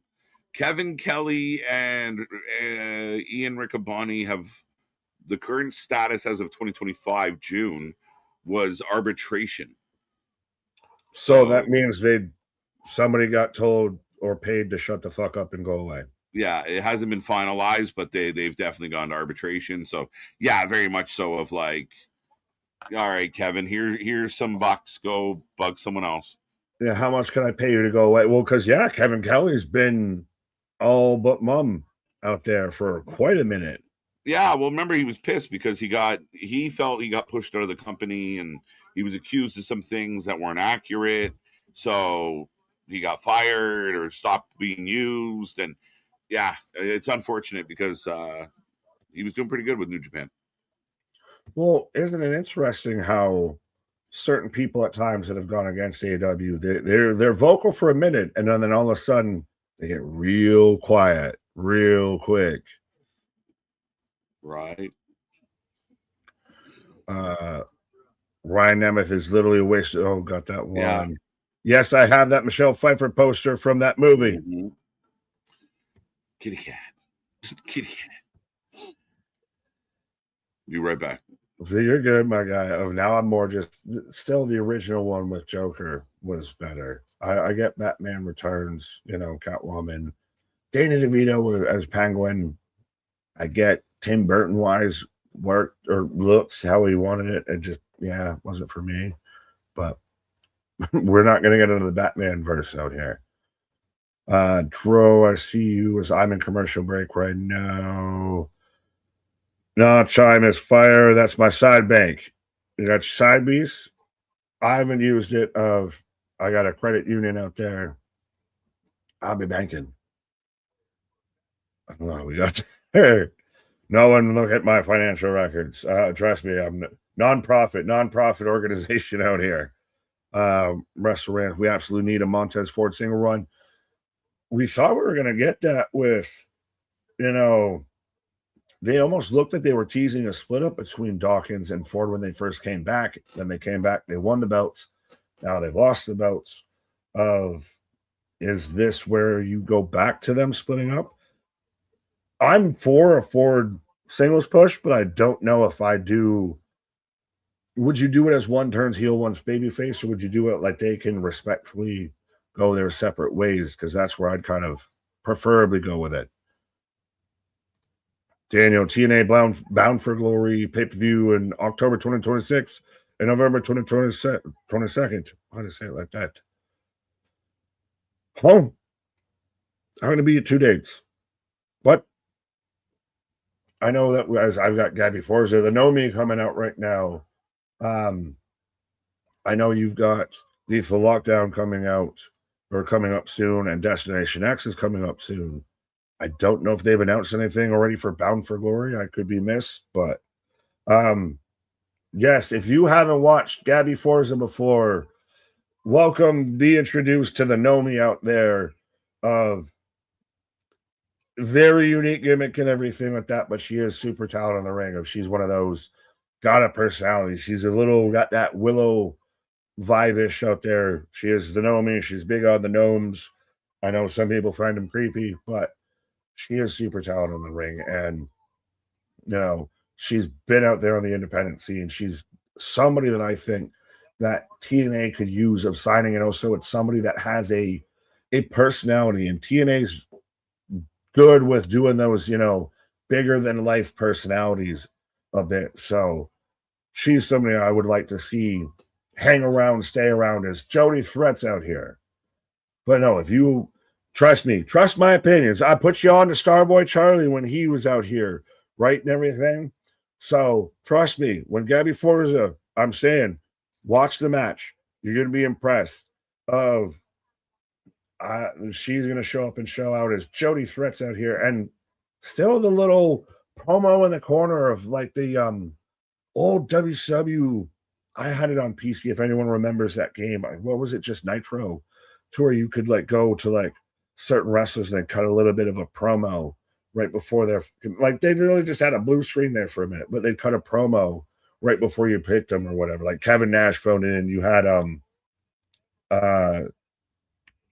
what's his name? The fucking dancing Alex Wright. You had him out there. Yeah, pick me. Yeah. So let me know, folks, who you got, whether you got the Nomi, Gabby Forza, or you got Jody Threat out here. I'm clearly going Gabby. I'm telling you, she about to show up and show out because that's what the show is about.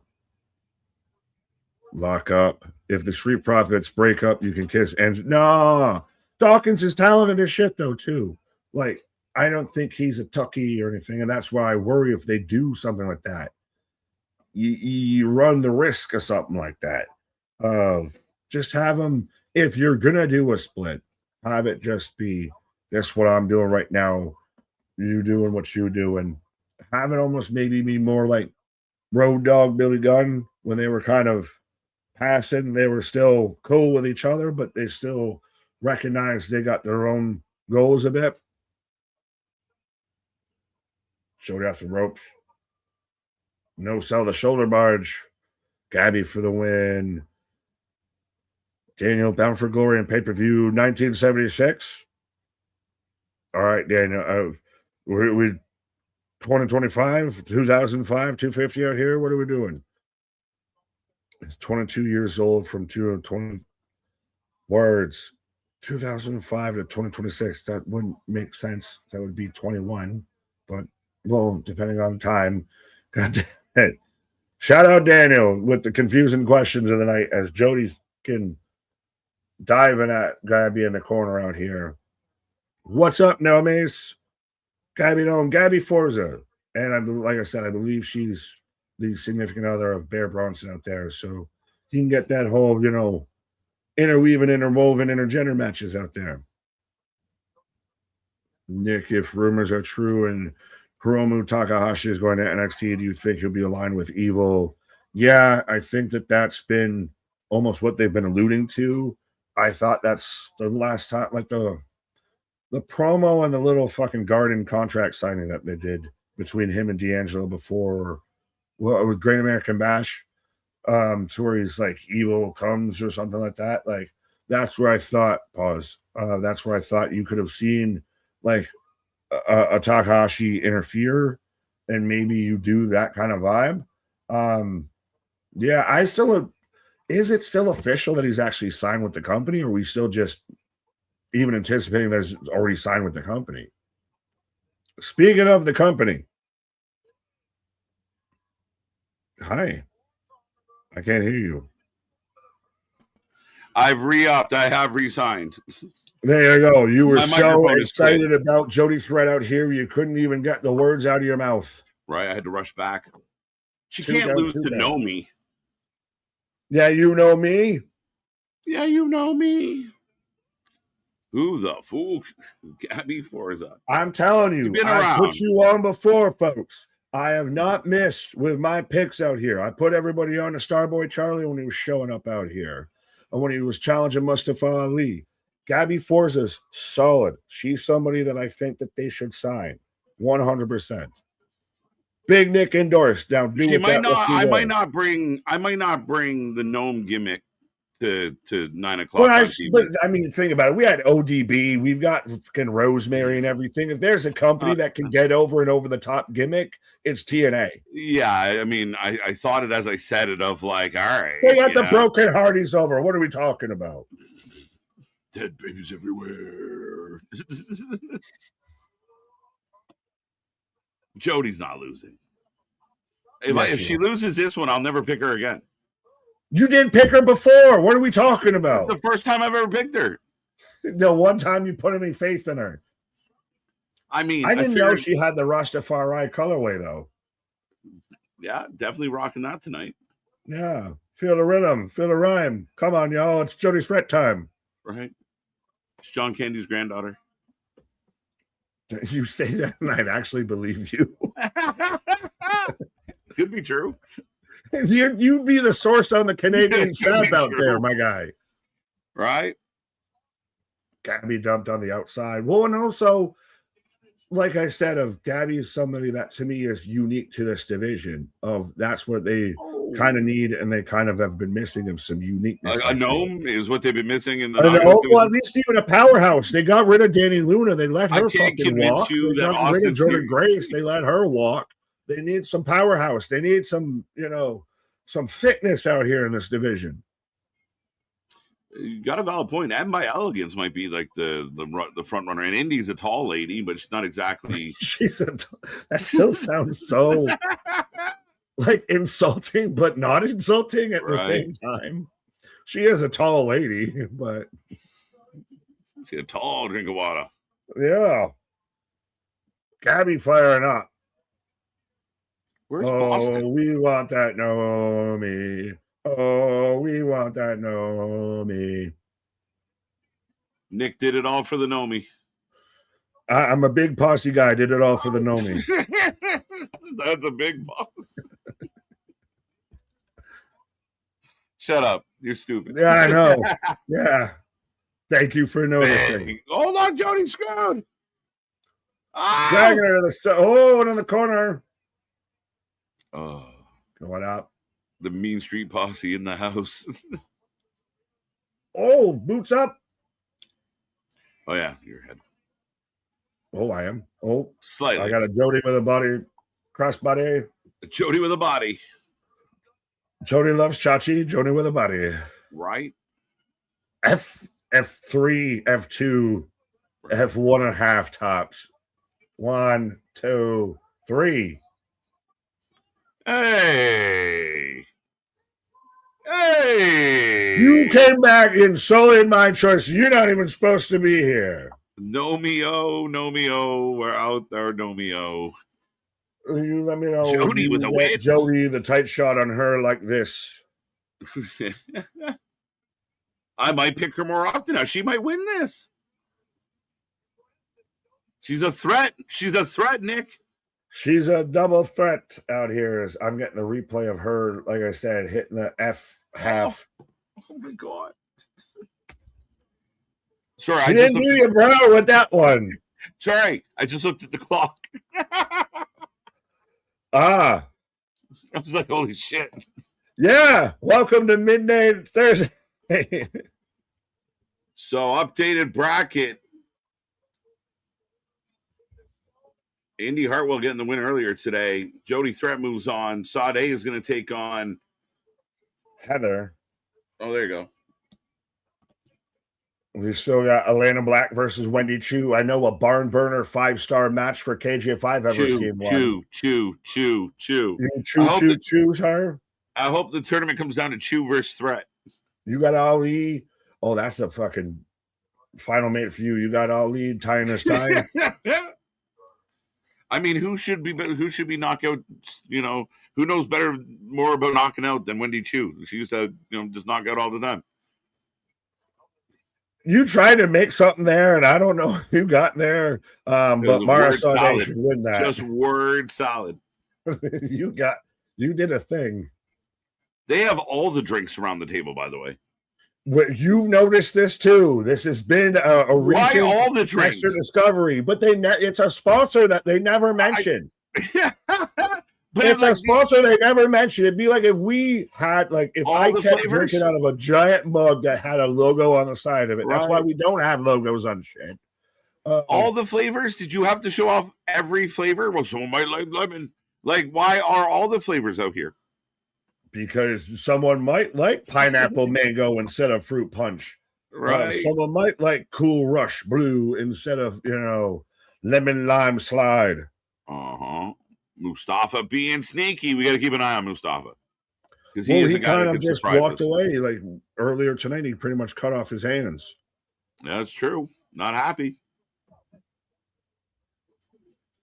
But I'm in commercial break right now.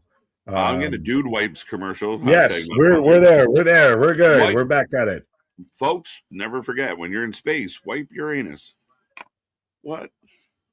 I can't even fully hit you with a hashtag not sponsored on that because it wasn't exactly shouting out a sponsor. But yeah, proper hygiene is required when being a wrestling fan, respectfully. Absolutely. What's your what's our predictions for the final of this? It's tough. Sade? I've gone on record and said that my prediction for the final two is Elena versus Sade. Is Of Elena that, on the other side? Oh, I don't like Elena, yeah, but that's where I think. Well, because there's been the rumor that makes the sense. belt that, excuse me, that they're going to give the belt to Elena. That makes That sense. Elena's been better since she's been in TNA, Is so that they were true? going to give her the belt. I think Mara's been the best talent you have in that division. Really? So I think you should have her have the belt, and you could run back. Like I said, me and Anthony were out here. Sade versus Tasha Steeles was a first round matchup that should have been the final. Yeah, that's a fair argument. I mean, with the talent they both have, like interesting. But it does feel like they're big on Elena. I'm still not that big into her, so just go. What? So you're good. You're good. No, you're just trying to tell them to just go with it. Just go with it already. Right? Welcome to Casual Thursdays with KJ. Lay back with my mind on my money and my money on. All right, Nick taking a pause for the cause. Jody Threat would be great with a new suit. Really? I don't think so. I wouldn't go that way with her. I mean, could you pull her into something with Rosemary? But I think been there, done that. Maybe. State of the Order next Thursday on TNA Wrestling. Dun dun dun. What does that mean? What does that mean? Do they have new hands? Or are they all but done? Is the order out of order? That is the question here tonight, folks. Actually, next week. Not even for tonight. But speaking of things coming up, we'll remind everyone we're here on Friday for SmackDown. We're looking forward to this one, as it should be a lot of fun. I do believe Sammy will be there. I think Punk will be on SmackDown. I could be wrong. But lots going on. Nick and I will be here at 7:30. And then Sunday at 7 p.m., we bring you the Midlifeies, the Wrestling Awards for the first half of 2026. The voting is in. Some calculations being done as we finalize all the details, and we will be here on Sunday night to give out the golden KJs. So don't miss that. It's going to be a lot of fun. You guys can show up and let us know how bad the voters were wrong. But we will be here for it all night long on Sunday. All your favorite wrestling coming up, and don't forget all the pay-per-views that we can fit into our schedule. What is your prediction for the first sponsor? We've been close a couple times, and really, it's been my stubbornness. I'll put it that way. I mean, on this channel, it really should be a beard company. I think Manscaped or some shit, maybe. But we'll see. I'd imagine it's probably going to be some energy drink. You get Mountain Dew sponsorship for Nick. Hey, Mountain Dew, help us out. We need a code red. TK loves NDA. This is a hard transition going from code red to TK loves NDAs. Cornette signed one when TK was trying to hire Corny for AEW. Corny heard the Young Bucks and Kenny were a part of it and laughed in his face. So, yeah, well, I don't know if we'll ever know the true story. I mean, three sides to every story, as we do have Casey Navarro in the building. There he is. But, yeah, I mean, the Cornette signed NDAs. We've heard about other people signing NDAs. Rumor was Punk, Cody. You'll notice guys like Cody and even Punk, very, limited to what they can say. And I think in certain cases, they have to answer a certain way. Now, I know Punk did open up about some stuff, but I'm sure he had a conversation with his lawyer first, which just so happens to be Jim Cornette's lawyer. So go figure. Yeah, one day those NDAs are going to be very interesting because, as far as I understand it, several have been signed, allegedly. When I say several, I mean like dozens. It's almost like as Casey Navarro has a mic. Could you see TNA? We sold one. Yeah, I mean, the idea that TNA can never be sold, I think is crazy. because it's always about business. Anthem was not the original owner, as most people know that by now. But so I mean, it doesn't necessarily, they could be sold. Doesn't necessarily mean the WWE. I don't buy into the rumor that the WWE has first right of refusal. There is nothing in their business arrangement that would imply that. I think anybody out there that said that without proof, I've yet to see proof that that relationship is legally obligated in that sense. So I really don't see that being, being a thing.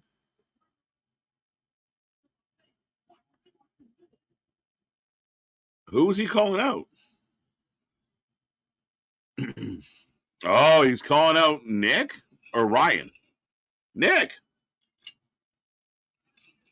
So Casey Navarro is calling out Nick Nemeth. Crazy. Who do you think will sign from TNA Women to WWE? Right now, not many. I don't think there's any real big standouts that are going to make that jump right at this time. Casey Navarro. Here's the wanted man, TNA World Champ Nick Nemeth. Be very interesting if he's going into a rivalry like Casey Navarro get a title shot at Lockdown. He's calling out Nick. That's crazy. Feel like a big jump up for Casey here. Man, when them AEW NDAs expire, we're going on some fire stories and news. Dude, I can't wait, man. Like, I mean, this, I hope nothing bad happened to anybody, but it's going to be wild when, if people start just, and they always kind of do, they always kind of crack and fade away, and then people just start talking, or friend of a friend. Like, I mean, look what happened with all that shit with Vince. It was like an email claiming of like, my friend went through some stuff. So they never really broke the NDA, but they kind of did. So yeah, I mean, it's crazy times. And keep in mind, those NDAs can be a little bit, they have trouble standing up in court at times. So that's another aspect to this. But yeah, I mean, one day we are going to get the dark side of AEW. We are going to get the unauthorized biography of Tony Khan. Like, they control a lot of their narrative right now. Even that book that recently came out as Ryan takes out KC. So this is interesting. I mean, building up Casey Navarro as like your top baby face, would this be a potential Navarro Nemeth cage match? Could we see Double J buyback? Damien, it's funny. I've been thinking about this for a couple days now. I think since Darkseid came out, he's so passionate about it. Now he's friends with Tony Khan. I mean, crazier things have happened, but I almost feel like there should be like an online petition to sell it back to him. Like your heart, like, Anthem's a company. Carlos is Carlos doing his job, but Jeff Jarrett bled TNA, right? And it is unfortunate that when TNA was good and at its best, and when it was grooving, and people were tuning in, it's unfortunate that the backstage stuff just went to shit. And that's where we kind of joke. I mean, Dixie, very much a money mark. Bad timing. My money mark or backstage stuff going to shit out here? Which one? But you had me once you started doing an online petition to sell this back to Jeff Jarrett. I was like, nope, I got to go get my mans. Oh, we ain't doing that out here. Why? No, because it'd be Ring of Honor. Like, we already have Ring of Honor. We don't need TNA of Honor. TNA of Honor. Global Force Honor. We don't need that. Jeff Jarrett barely got a fucking retirement tour. If Jeff wants to leave AEW and buy it back and be involved in everything, cool. Don't have Tony be involved. That'd be preferable. Well, for sure. And I get the whole conversation of to say it can't be sold or anything is a bit asinine. I don't think that it can never not be sold, if that makes any sense. But I think right now it is not on the market. And even then, whatever numbers have been thrown out of them on the market have been fucking Twitter accounts that are just pulling numbers out their ass. Oh, I mean, again, the misinformation is astounding. And again, for Anthem, they got to look at how it all plays out. Like sometimes people look at it very like, TNA and what it's making, da da da. In a company like Anthem, they're comparing what's happening here to what their other, and sometimes, like I think is happening in AEW, of they're the one really big, nice tax write off for all the other money we're making, right? Like this is a notch. Now Meltzer will tell you it's not, but there's no proof. But that's the vibe of like they got to assess. But realistically, if TKO wanted it, they could have had it a year ago just by paying extra. Well, Heyman even said that they very much in his interview with Chris Van Fleet said it changed the market because you had a wolf over there within, an open bank account that could just pay for anything and anything. Now I know Meltzer's got a notch in his throat after the MJF Omega match. Because does the Osprey Omega All In feel like that's the Meltzer Super Bowl? Like that is just, oh yeah, we did this for all the 7 stars. Yeah, he's already got them itched. He's getting them embroidered into a fucking jacket. This is going to be the first ever 9-star match. 10 stars. 10 stars. Yeah. Why'd I only go 90? I should have went 10 stars. Yeah. No, well, by the way, this is how you know we're so in simpatico. I heard you out there with the Mountain Dew and everything. Code Red is by far head and shoulders my favorite beverage out there. Is the superior Mountain Dew. Right. No, it is. I seriously I have 2 liters on standby. Yeah, that's why I called it. I'm always a sucker for a Code Red, but there you go. Yeah. Hashtag anybody that's out there that can hear our voice, hashtag or at on any Twitter or any post or anything, who you want to actually be a sponsor for this channel. Let them know, and let's see what we can fucking stir up out here. No hashtag not sponsored, but let's get a Mountain Dew. Let's get a fucking Manscaped out here. Let's go. Mountain Dew. We need some Code Red. Right. We'll bring it back. We'll have it over in the streets out there. Let's go. We're doing fucking 10, 12-hour streams and everything. We definitely need goddamn caffeine out here. No shit. Could we see? I already talked on that. No. Well, and we've talked about it a little bit. I'm in commercial. How do you feel so far about the dark side of the ring? I get a lot of people thought it was going to be the TNA history. I get it's a bit more Jeff Jarrett and TNA history. People are idiots. Yeah. I tuned in to learn exactly what I thought I was going to learn, and I don't want to know anything extra or anything else. How dare they tell me things that I did not give consent to them telling me other stuff. Shut up. Not exactly with that. I mean, you still wanted, there was some stuff that maybe you wanted to see more of, the rise and fall of TNA, like the rise and fall of WCW is going to be a documentary that slaps. It was going to be one that it could be a 7-part miniseries out there. They could have done this whole season on TNA. But I get that this is a bit of a Jeff Jarrett piece too. Because it's part 1 though. Like we're just getting started. Like we've just begun. Like there are more episodes coming. So I think people are kind of overlooking that fact of, I think now we get into all the post Jarrett stuff and all the things that went wrong. Like there's more TNA episodes, correct? Yes, there's 3, but also from what I've heard of some people that have gotten a screening of the second, that they still it's Jeff learns when, they're Dixie and Russo are turning on him. You get, Game of Thrones Part 3 out there. The Red Wedding. Snakiest men ever, and even to this day, and it's multiple situations. But I don't. Vince will probably never ever see anything we say out loud, though some of his friends might. No, I think he's got a good fucking tap on what we say, respectfully. But it just, man, just watching Dark Side is just I would just kind of got I don't know, man. I feel like he was a big fan of pushing people under buses. When he said, I would have preferred doing in a trash bin over 1968 whatever old school wrestling, I literally got lost myself so much of the fact that he actually said that first part on air. Not gonna lie, you had me in the first half, but anything he said on that second half, no, I'm already lost on you. You've proven everything that you say is null and void now. A comment like that gives a guy like Jim Cornette every bullet Jim needs. because it sums it up all in one sentence. Solidifies everything that's been said.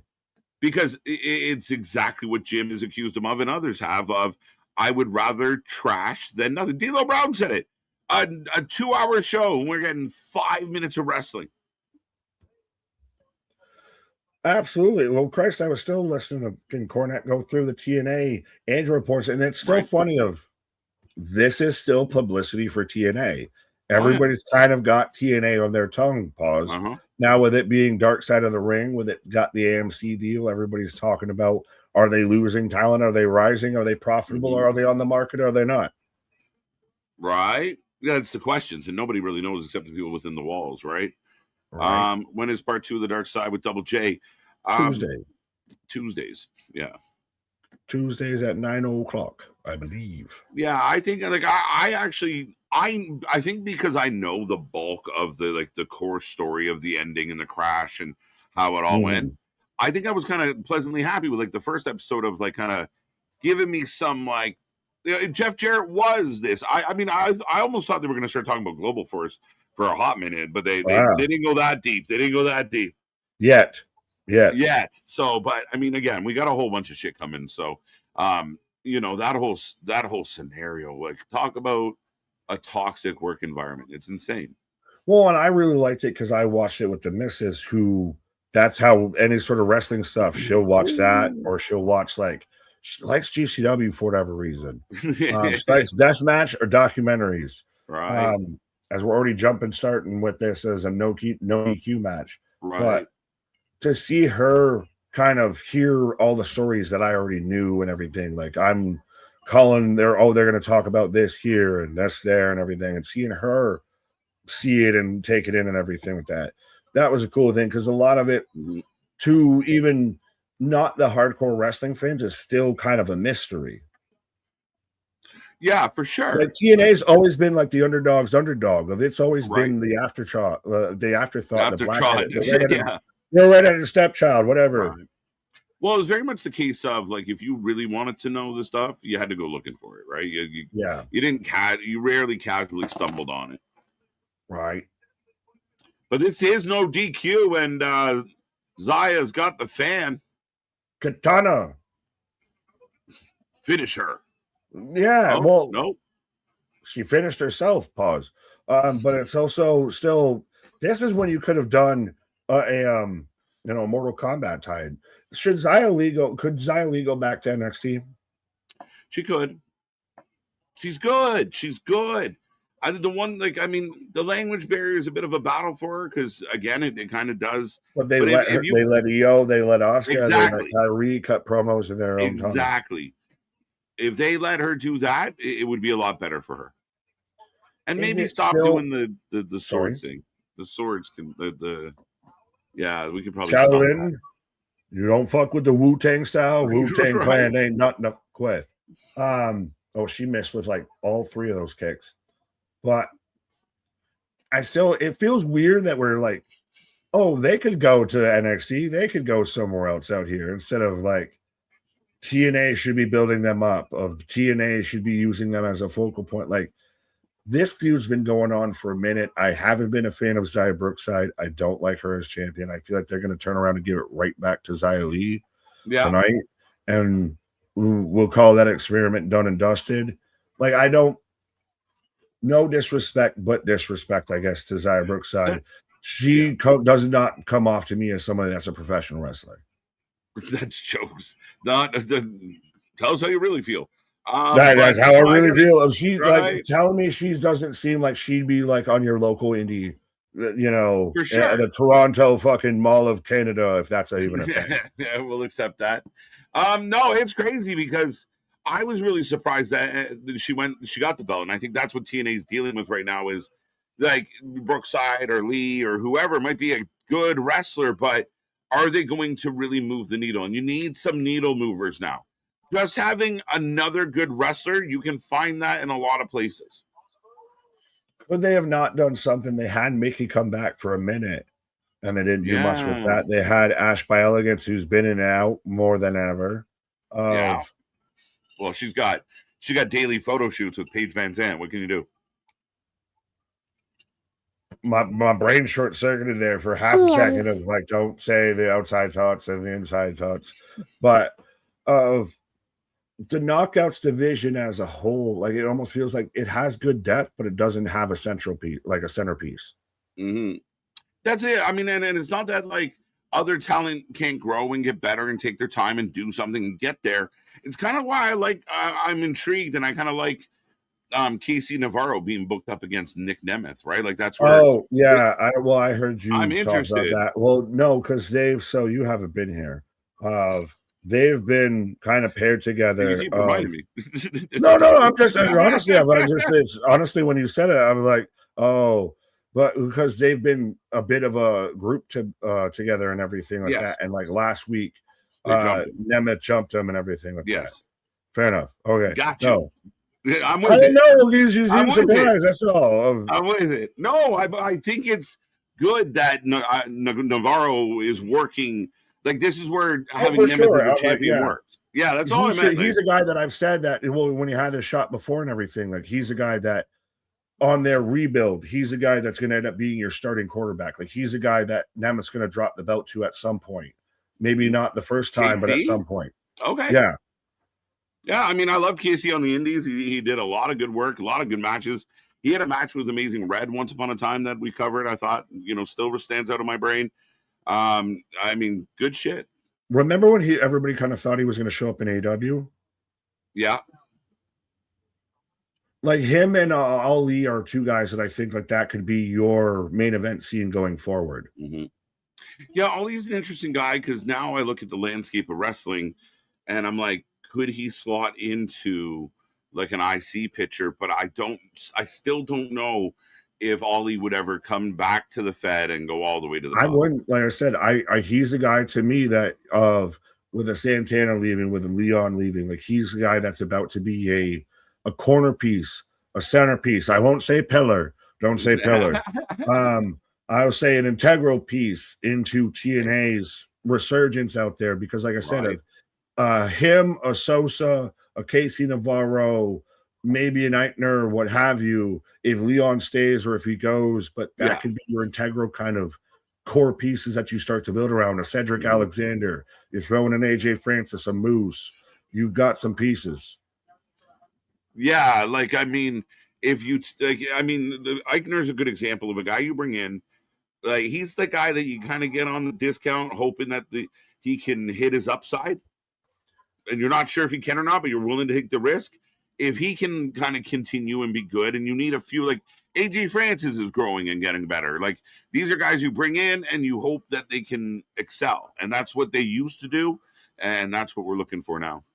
TNA has made stars. That's how we got guys like AJ Styles, why we got guys like Samoa Joe. Yes, there were bit stars on the indies, but how many people have gone through TNA that got either the reshine, the repolish, the refurb, or got the TV time, the spotlight, the show out. Right. It made me think back to the good old Spike days, like Mansers and 1,000 Ways to Die. Deadliest Warrior was the shit. Deadliest Warrior was the shit.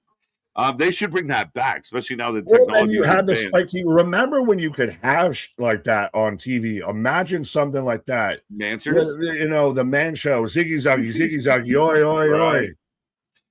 And now the Young Bucks jumping on trampolines. We needed to know the real questions. As a young man growing up, I needed to know what size boobs crush beer cans the best. Well, then you got John Taffer. Shut it down. Shut it down. I still watch that dumb shit. I can't help it. You're a failure. You're a failure. That's the Vince. John Taffer is the Vince Russo of fucking pro wrestling out there. One of those, it's not on the up and up. But so what? I want to eat my bag of chips. Shut up. Let me eat my bag of chips.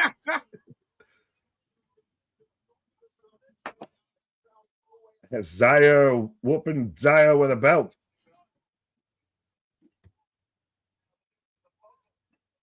Zaya Brookside, are you laying Lee? Who will win TNA knockout? Lay. What? Laying Lee. You say that like fucking I entering the ring in Mortal Kombat. right. I don't know why it just won't stick. It doesn't. It's vitamins and enhancers and everything like that that makes the it's a lot of la, la, la sounds. So those La, all la, la, together, they la. run together. Roads. Roots. Unique New York. Unique New York. Yes. Oh, Zaya throws the knee, a little bit of a limp. Big But I drop still kick, think though. that Zaya, like Lei Ying Lee, is going to end up winning this belt. I think they're going to give it back to her. I'm personally, I'm not a Zaya Brookside fan. Again, she looks very small, very young, she's very Vanity Project, Jackson Oh, Drake, swipe right kind of vibe. right. I don't want to say it, but I'll say it. Maybe grow out a little bit or have something that's a little bit more of a personality, and we'll get Yeah. behind you. You got to have one or the other. If you're going to not be the kind of expected, then you kind of got to be the unexpected. And if a little too generic at times. Yeah, very creative. She's the Daniel Garcia of the Knockouts division. As Zaya just raining down punches. Big punch. Selling Trey the shit out Miguel of for that future leg. world champion. Absolutely. Like, Sorry. Both these women sell better than Moxley. It's crazy. Well, any is better than none. Any is better than none. Just call her Lee. It makes sense. I just had that epiphany, Damien. Just call her Lee, bro. It's funny to look back at some of that Russo stuff and then realize, like, how does Russo sit on the internet and badmouth anybody's wrestling decisions? It's crazy. And people pay for it, bro. He interviewed Tony Khan, bro. Man, he still goes down in history as one of the best public insults I've ever seen of. He was so bad, we thought he was a plant. We thought the Fed sent him here to ruin us, and it worked. And to this day, we're unsure. That's crazy. That's like if your friend looks at you and goes, "Are you even trying?" That's rude as shit. How dare you ask me that? Well, he's got the other people that are out there with, "Are you even trying?" I was there once upon a time ago. Yeah, and you were a punching bag for everybody on the fucking show. Cool. Oh, Zaya's getting all the weapons. Oh, his buddy just his big problem. He seems like a jaded ex-lover. That's the vibes he gives when he's critiquing and talking about wrestling. Yeah, jaded but then they have the bastard child of them that's in the middle of them that still, needs a high chair to sit in the middle of them. It's 2.5 men covering wrestling. Men. From New York. Someone give me that edit. Someone give me the intro to Coach and Row. And just men. It's the 2.5 men of the internet, the wrestling community. You guys. Now, who's the Tiger Blood? Vince Russo's the Tiger Blood. Yeah, he's the guy with the Tiger Blood for sure. I still can't believe it's Nick's reaction was legendary last night. Trust me, I still need the clip. I still need the footage. Yeah, I gotta clip it. Even the missus, like, I had to tell her, like, Jeff lost. She's like, I was wondering what I heard smashing last night. Right. This is why people give me phone bricks for like the Bills games and everything, because they know I'm gonna break some shit if I actually throw anything. Right. It's funny as hell, man. Zaya's got her on. Punching air. Okay.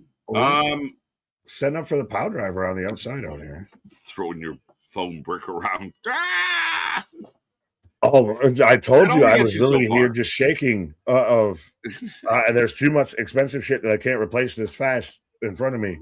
And then you with your little fucking last word of the night there and everything just has me boiling backstage where I can't say nothing. I get no response. This last word of the night with KJ. For those who don't know, when Nick and I, like when the music, the video, are like outro videos playing, Nick and I can't talk. We got to wait for the video to finish. So on nights like last night, it's like 25 seconds of Nick just like looking at me through the camera on the other side. But we just can't wait. Like we got to hold tight. So last night I just smiled the whole time. I'm like, hey. Just fucking seething. But it was MDB that threw it out there. If that's what tipped me off. I never know what I'm going to say. That's why some of them completely are just random nonsense. That's fine. If it would have been me, I would have just been screaming. Ah! Everyone's better than me, and I show it. Fuck you. The only way he can beat the Midwell charges is if he stops getting beat by everybody. This could be a whole fucking podcast onto itself of just how they have fucked this all the way up from the jump when he won ever since he beat Kenny at Dynasty, it got squirrely. That's when the nuts and bolts felt like they started to popping off. He shouldn't have lost to Darby. We should have never even been in that goddamn timeline. Mm-hmm. And then that spiraled into this new fucking timeline that we're in of it. Yeah. Nah. I'm trying to show we're still watching TNA. We're still watching TNA. Listen, man, it's had so many and Lee off the apron. Yeah, but we flipped the table weird and then Zaya I think that cheap like of all people, little Zaya, the table spot's been abandoned.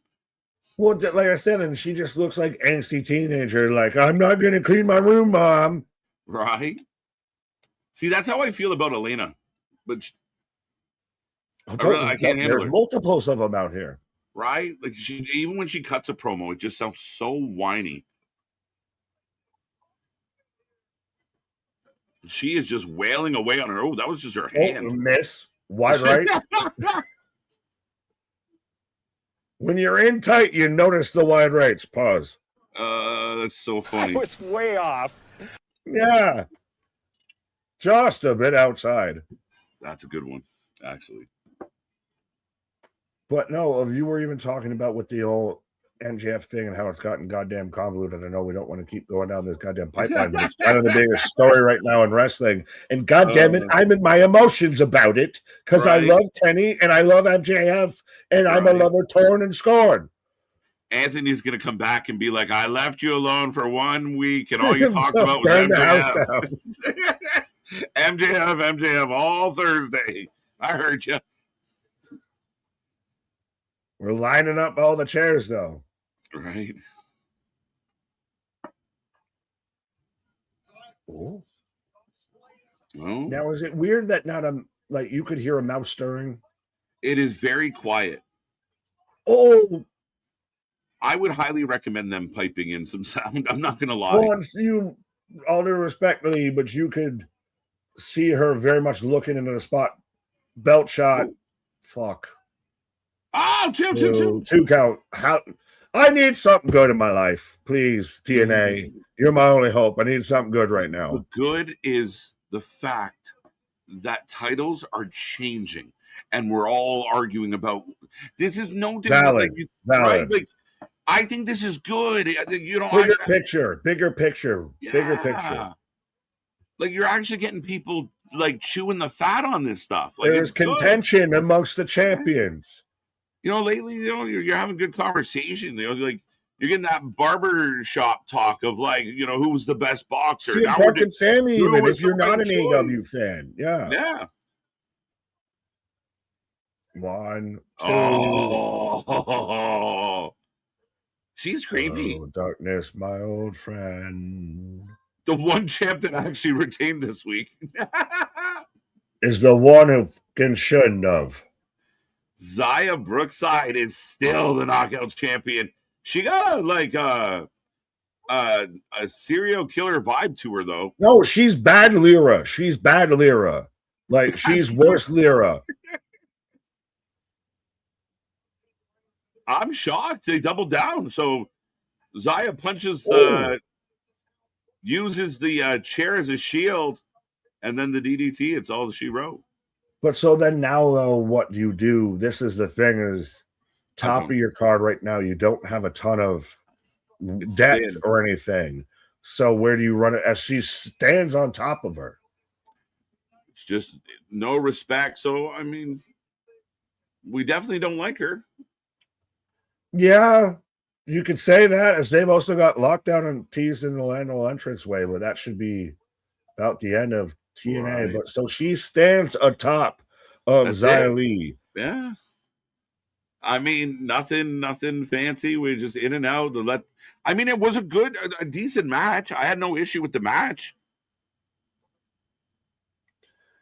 I would start faking some of the crowd reaction. They need to bump that a little. I'm not gonna lie.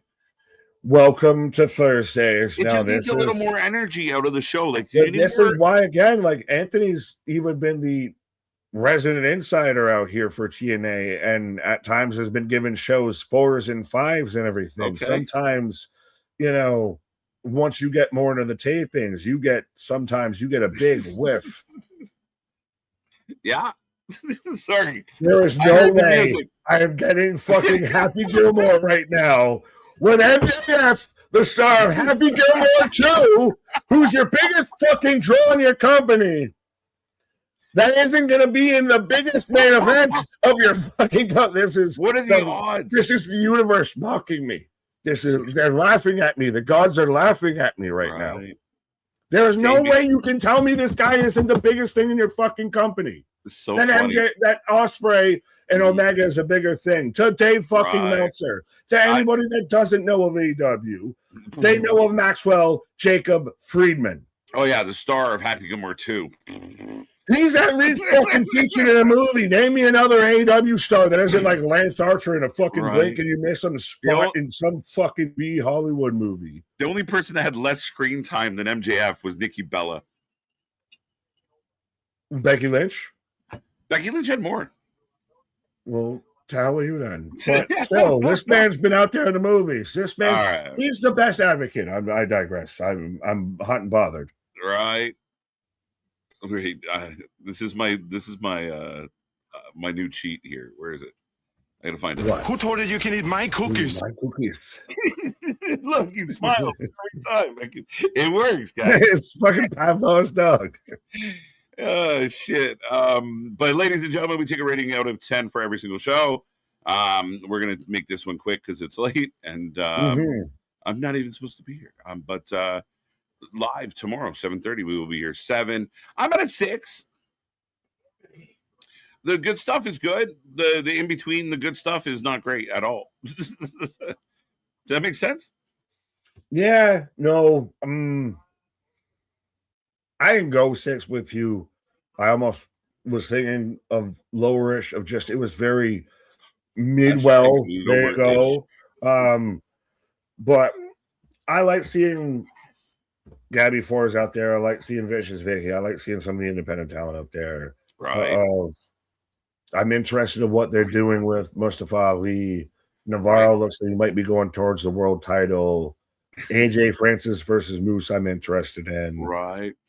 Nothing was really great, but nothing was terrible. Right. 6 out of 10 from MDB. 7. I'm with you. Like, there was nothing I mean, some of the promos don't hit the way they could. I think it's a production thing that they just got to kind of dial it in a little more and kind of get more energy out of the promos. They feel very flat. Even Navarro's promo felt a little flat. You kind of got to lean into it.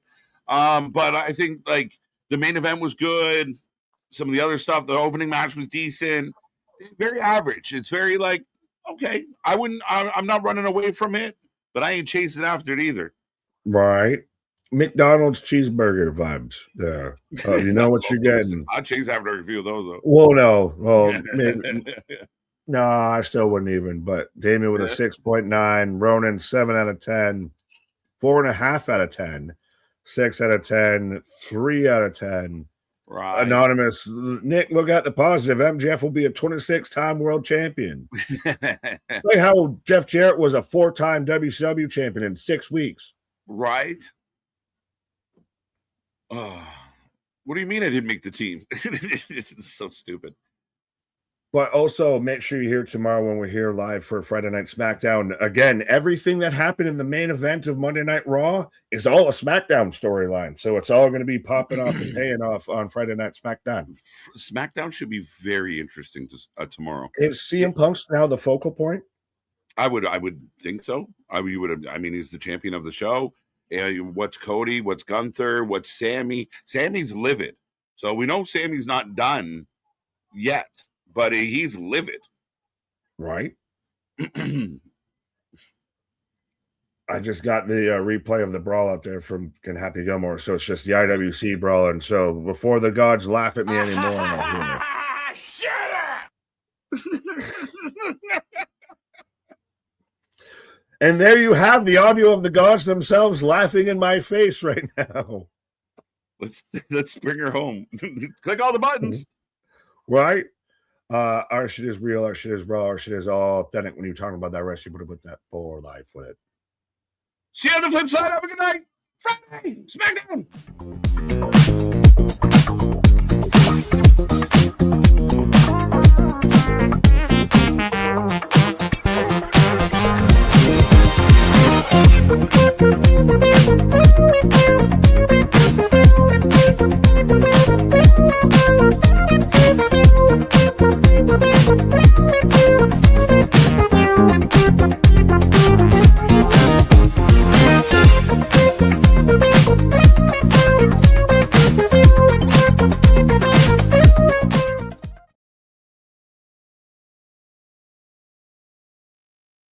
It's past my bedtime. I got nothing.